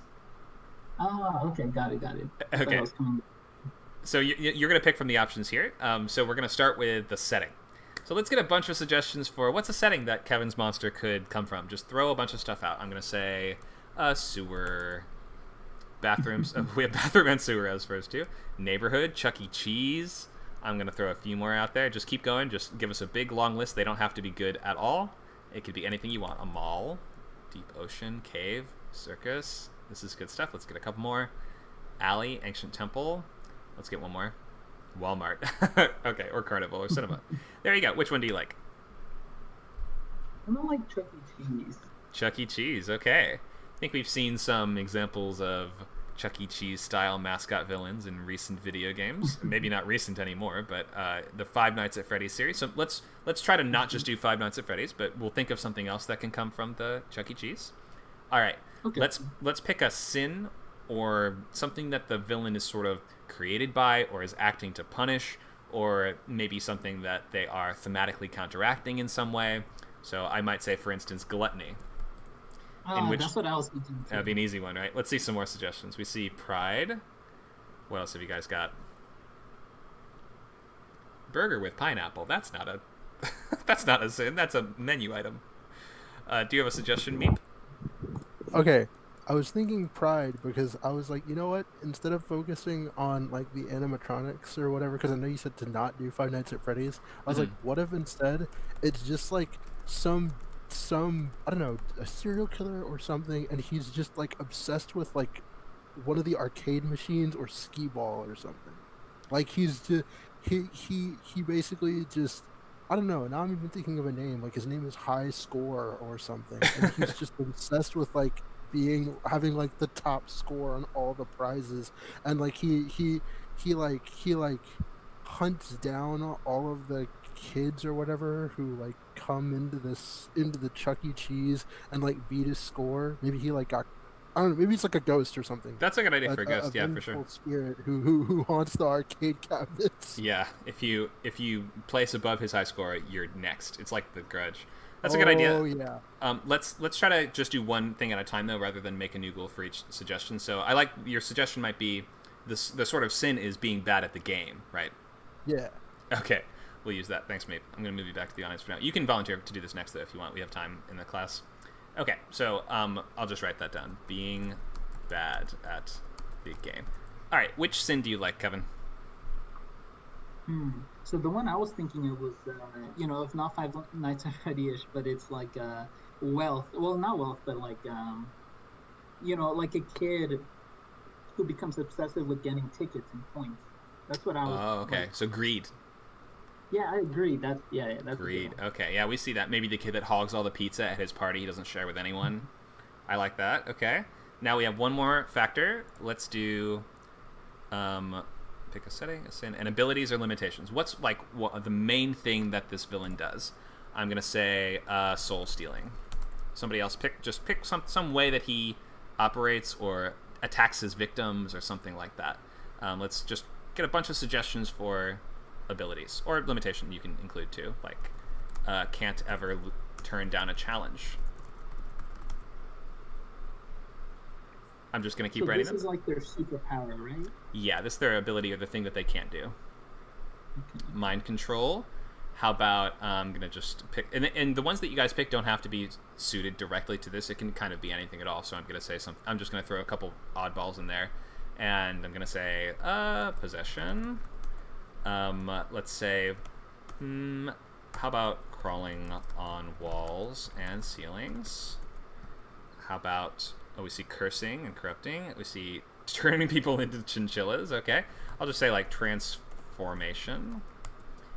How about must follow any direction, or must follow the rules of his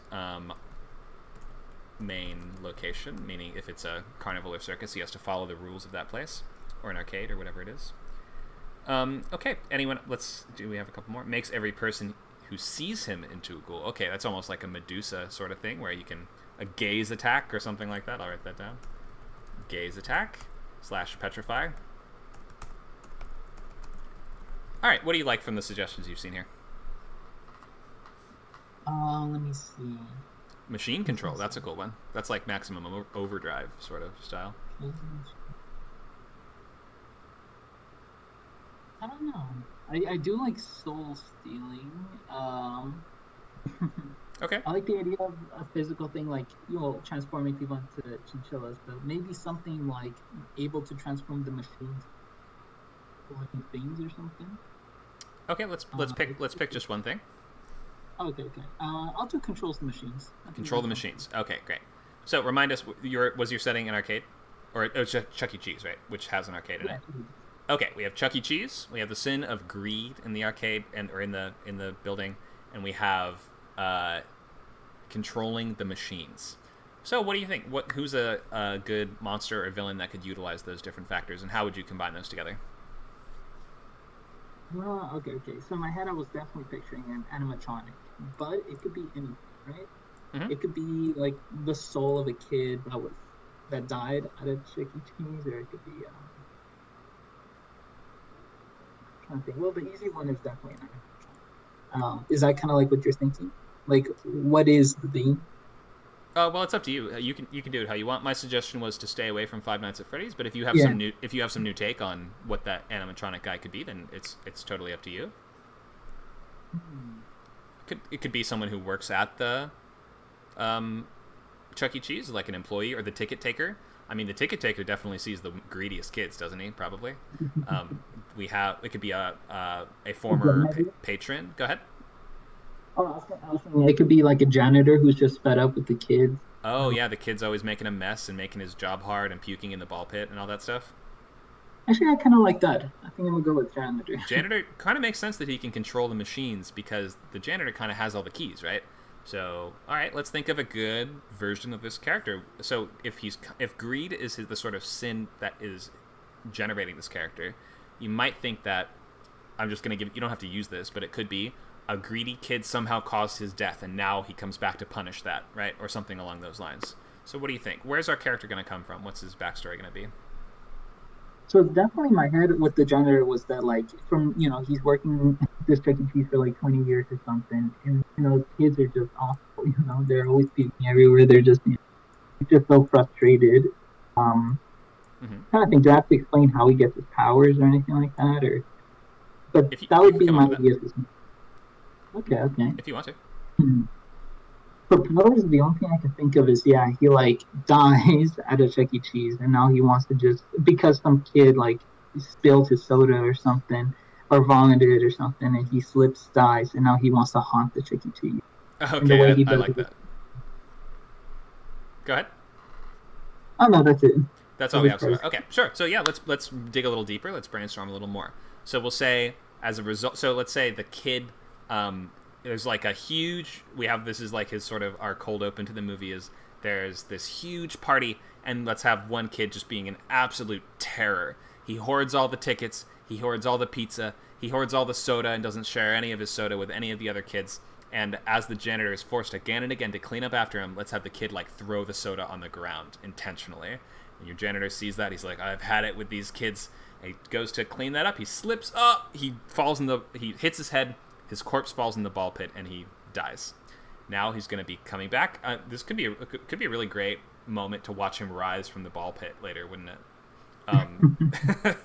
So he's going to emerge from the ball pit at night as the place is about to close down. And the last couple hours, that's when he makes his appearance. And you say he controls the machine. So what exactly is he doing, and how is he attacking his victims? I was definitely in this headspace of like Scooby-Doo and Cyber Chase, where the arcade machines, the wires come out and they start grabbing the mystery gang, and they're like a physical threat. But I'm trying to think with the theme of greed. It's able. I'm thinking it's able to like hypnotize and really have these kids so like obsessed with whatever machine that their greed, just forces them to stay, and then they'll just eventually like starve to death, or like they'll just always want to come back, like they're almost trapped in front of these machines. I guess that's what I'm thinking of. Okay, so he starts to hypnotize people through the machines. Like maybe the more money you spend at the arcade, then the more you start to see him in the game. And that's like a sign that he's taken an interest in you. That's kind of cool, right? Yeah. It sounds like a Goosebumps episode we're writing. Yeah, I was thinking like a mix of Nightmare on Elm Street with like Goosebumps. It straight up sounds like a Goosebumps book. It definitely could be. And yeah, so we could say, when they become hypnotized by the cabinet, you put over $10 in the machine, he starts to take an interest. He starts to evaluate, are you one of those greedy kids that I hated this whole time? You've got the fat pockets. You're the one who's going to steal all the tickets and hog the game all day, right? So he's going to punish you for trying to hog the best game by maybe you get hypnotized and you get sucked into the game. And maybe while you're in there, you can get killed by the monsters in the game, or the janitor is the one throwing the barrels at you now, and you're the one that has to jump over the barrels and you get crushed by, Donkey Kong or whatever. We could do that. Or you could do...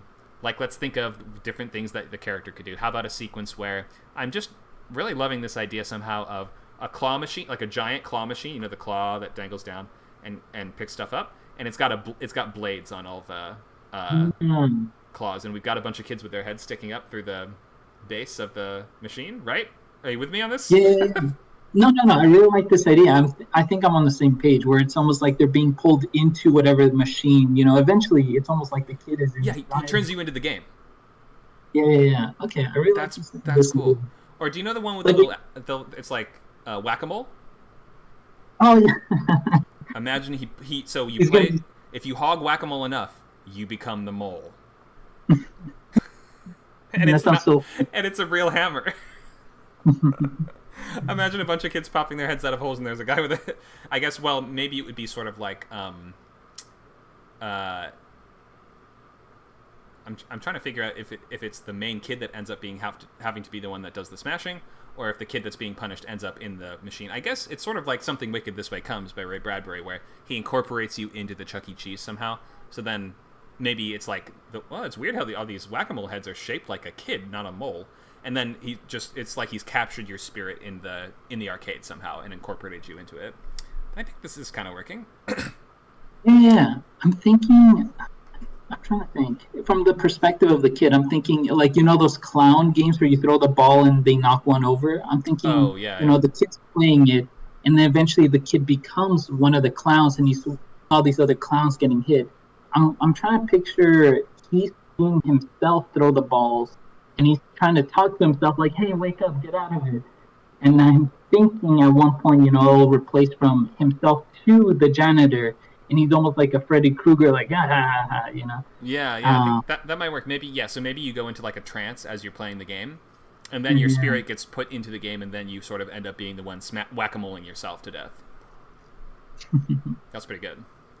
I like this. Yes, I think this sounds really fun. Yeah, any other ideas you want to share on this one?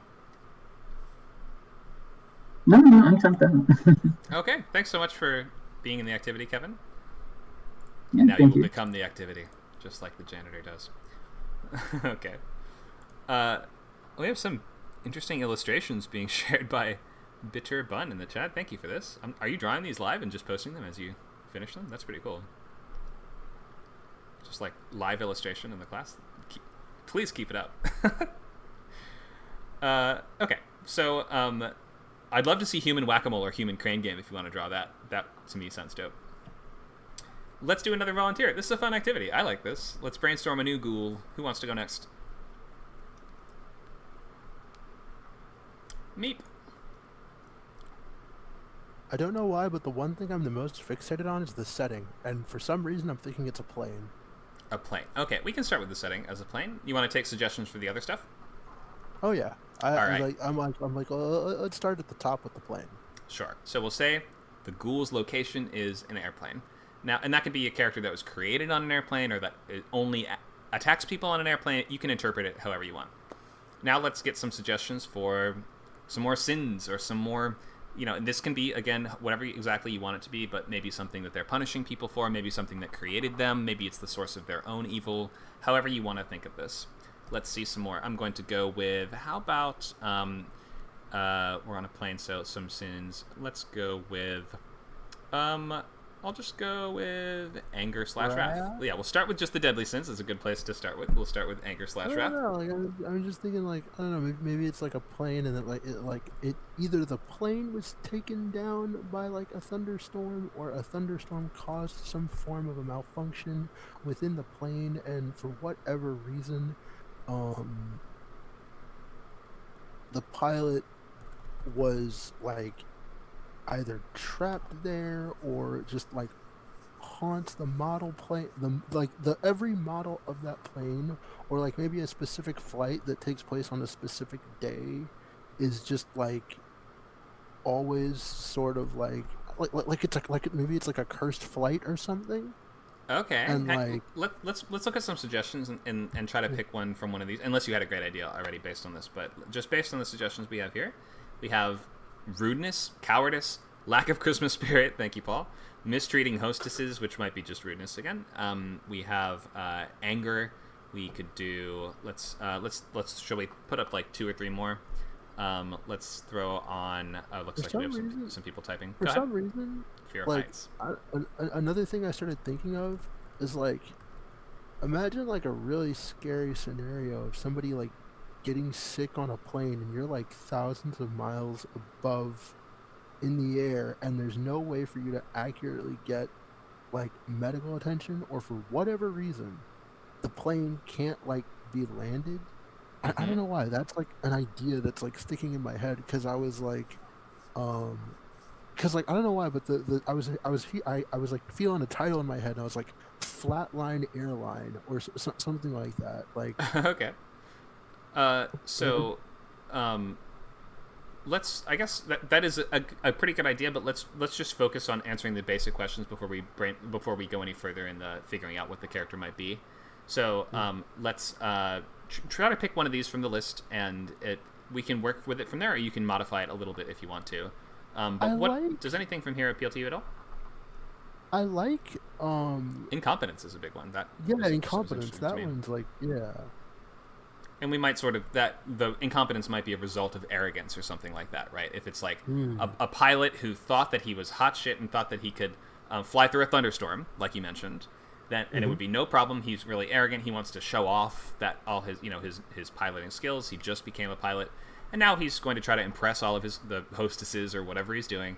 Then as a result, plane gets taken down by a lightning strike, or someone dies on it, or maybe we could, what you were suggesting a moment ago, someone gets injured or sick on the plane. The turbulence results in someone being thrown against a wall, they start bleeding from the head, and they end up dying. Maybe something like that. We could work with that. All right, let's get our last piece of the puzzle before we start to assemble it. We need now what was my last thing? Abilities or limitations. Okay, I'm going to just throw some stuff on the board. Let's say, how about weather control? How about sound sensing? Or I'll just say sonic/sonar. What else do we have? Fire. Well, there's not. Well, it doesn't matter. It doesn't matter if it fits into the setting or not. You'll find a way to make it work. I'll actually say water control. Maybe the plane crashed in the ocean, perhaps, or something along those lines. Or maybe the story could be people having to go down to a plane that's underwater. That could be neat. Let's pick a couple more. Has to be off for the ghost to make any move on the victims. Okay, so follows the rules, essentially. That's kind of neat. That would be, yeah, if this was like the ghost of an airline captain or something, maybe he's like, I must follow the rules of my own plane in order to haunt people on it.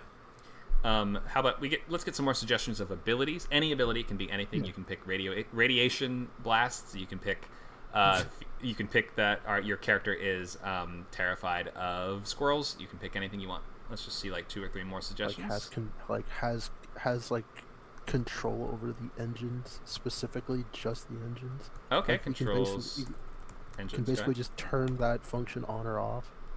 Okay, so yeah, like kind of mechanical control. Yeah. Inside telepathy. What is it called? Telekinesis. Yeah. Any other suggestions from the room?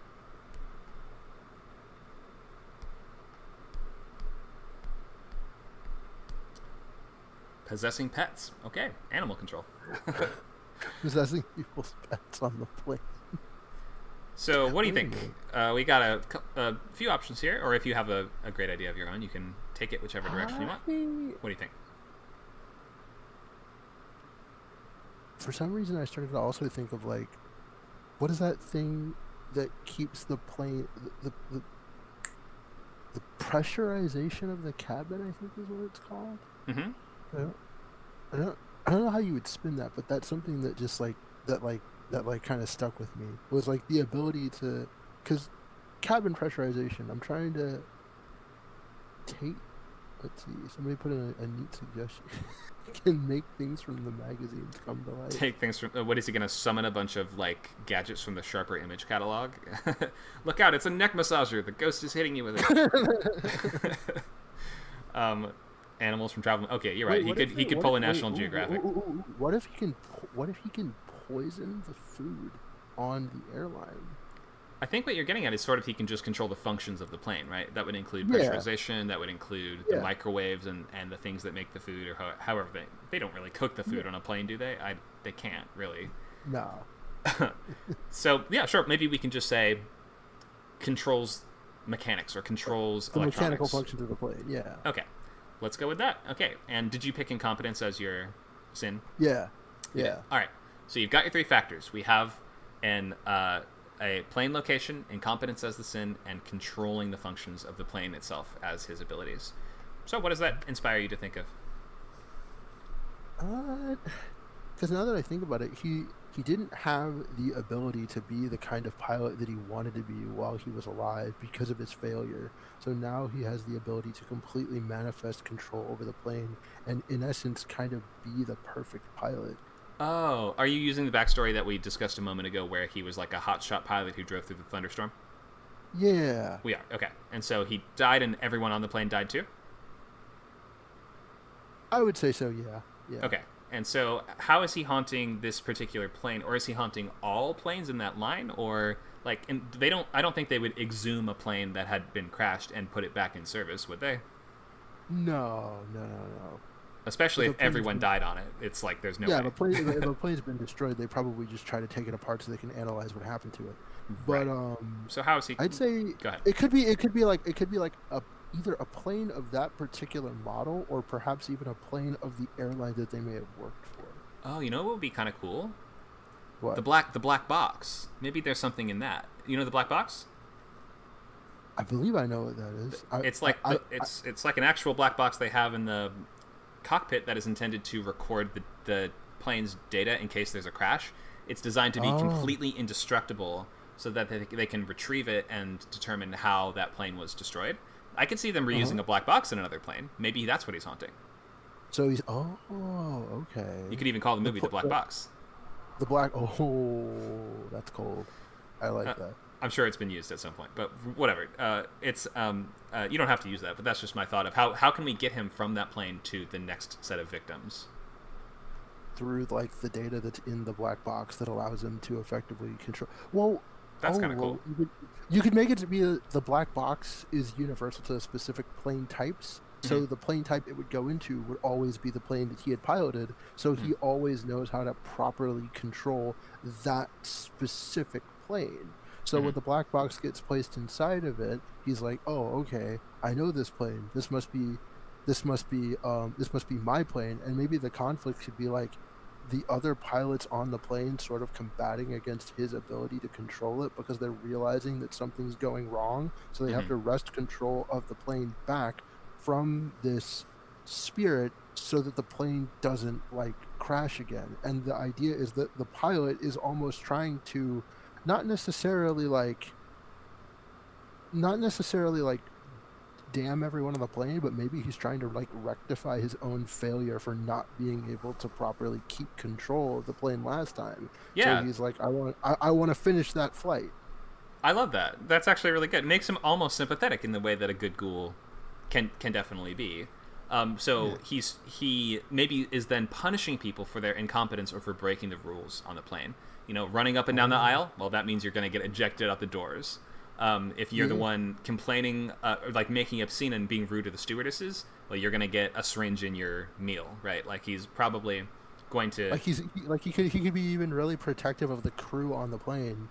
Sure, until they make a mistake, until they're incompetent, and then they're done, right? So even if they do something very small that's wrong, he wants the flight to go perfectly to the extent that he'll kill anyone who violates it. What do you think? Oh, that's such a neat idea. It's sort of silly, but it is kind of neat. I mean, this feels like maybe more a short story than a movie. Maybe you could do a movie. Yeah. It's sort of a B movie, but whatever. We just did a Goosebumps episode. We might as well do a B movie. We just got a picture in the chat. This definitely smells of B movie. It definitely does. But I'm just can I share this somehow? No, I don't think. Wait, can I copy it? I just want to show it on the stream because Bitterbun has drawn our human whack-a-mole setup that I just want to share. Yeah, I can share it like this. Thank you for doing these. I'm amused by this. Okay, any other ideas on the ghost of the pilot who wants the flight to make it to its destination regardless of who needs to die on board?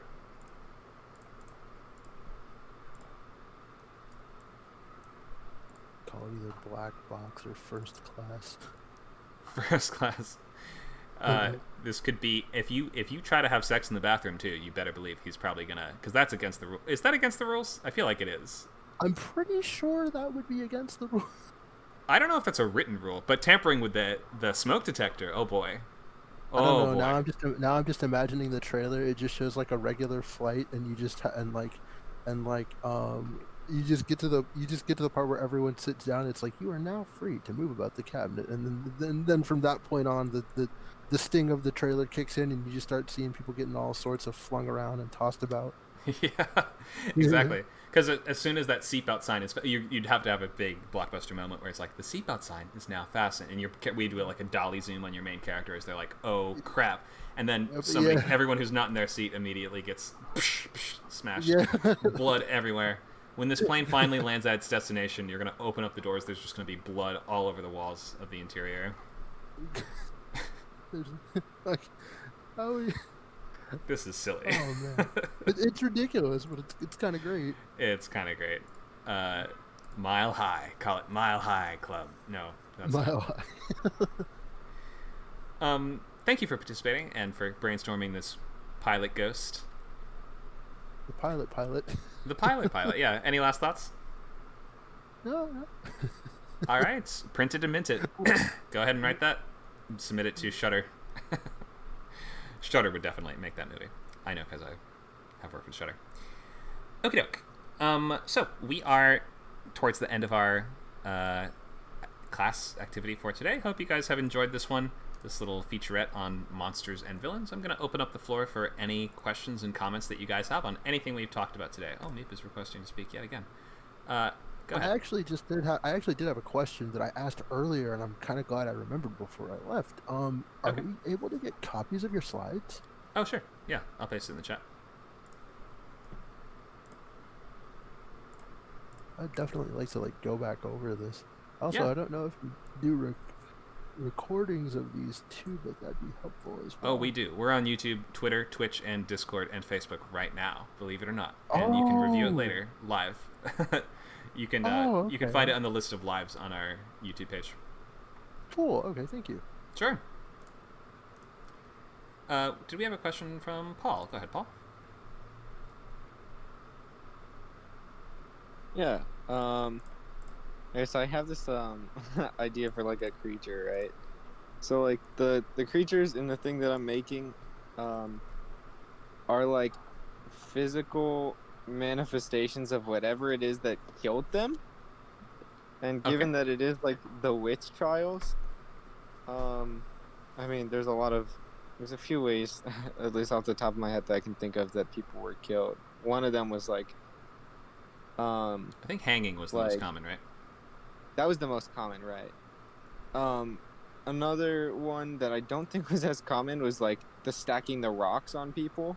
Oh, yeah. Death by press, or I think it's called something like that. Pressed to death, something along those lines. Yeah, being pressed to death. Mm-hmm. I was wondering, like, I guess, I don't know if it would, because they're being pressed by rocks. I was like, would it just be a big monster made out of rocks? Well, it could be. I mean, it's very World of Warcraft, but you kind of could do that if you wanted to. I mean, we could also do the sort of Beetlejuice method of it's just a person that's been squished really flat, right?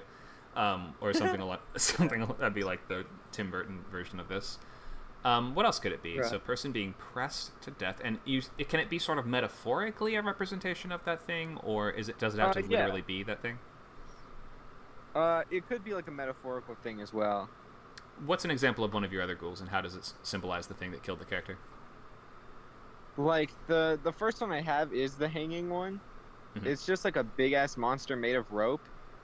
So like, it's like imagine if you will like a rubber band ball, but it's like made of rope instead. And to kill people, it just like flings all these ropes out at people, and then like either strangles them or it like consumes them and just starts like breaking them pretty much by pulling them in all these different directions. Okay. I might imagine for your rock character, to me, it seems like it would be helpful if it had a little bit more of a human shape. Like maybe it is like a Grim Reaper type ghost that has a very hunched back and is bent over and is carrying a bunch of rocks.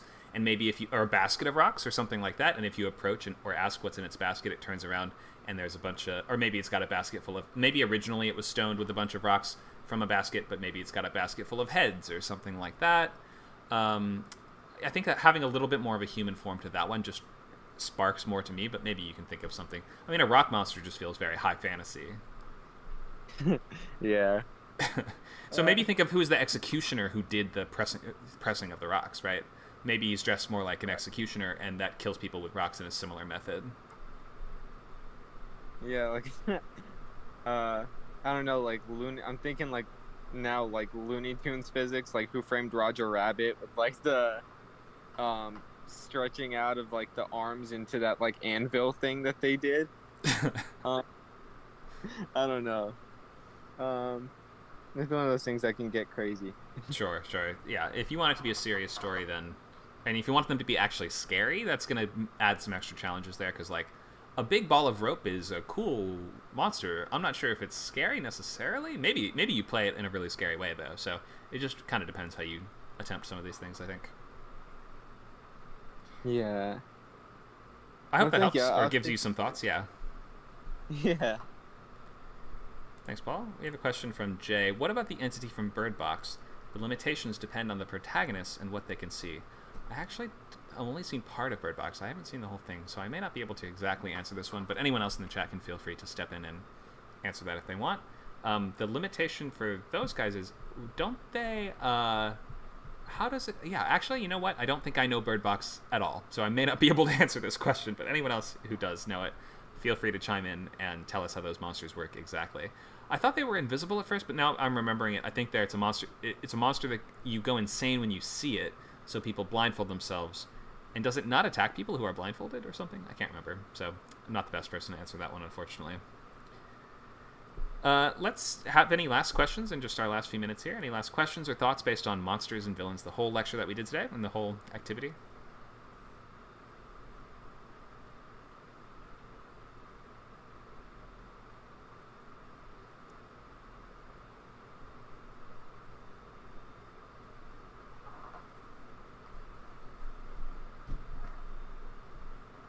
Paul says, this was fun. Thanks. Thank you for coming, Paul. Thank you for contributing.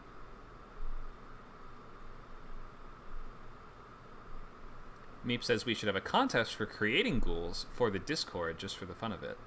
That does sound kind of fun. You can feel free to... Maybe we can do something like that. We've done a Halloween shorts contest in the past that we had winners, we had prizes, we had all kinds of stuff for around Halloween time. So maybe around Halloween this year we can do something more along those lines. Best monster contest. That'd be kind of fun. Thank you for the suggestion, Meep. Anyone else? Last thoughts? Questions? Comments? Ghoul ideas?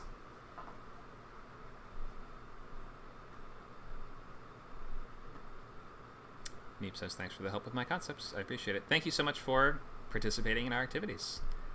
All right, we're going to wrap up for now then. Thank you guys for coming. We have plenty of these classes and activities on Script Camp, so if you like this, you should sign up. scriptcamp.net/membership. You can get a 2-week free trial of every single thing that we do here, all the boot camps, all the labs, all the workshops, even the ones that are normally, well, I mean, I should say, as a selling point, the ones that are normally accessible to members.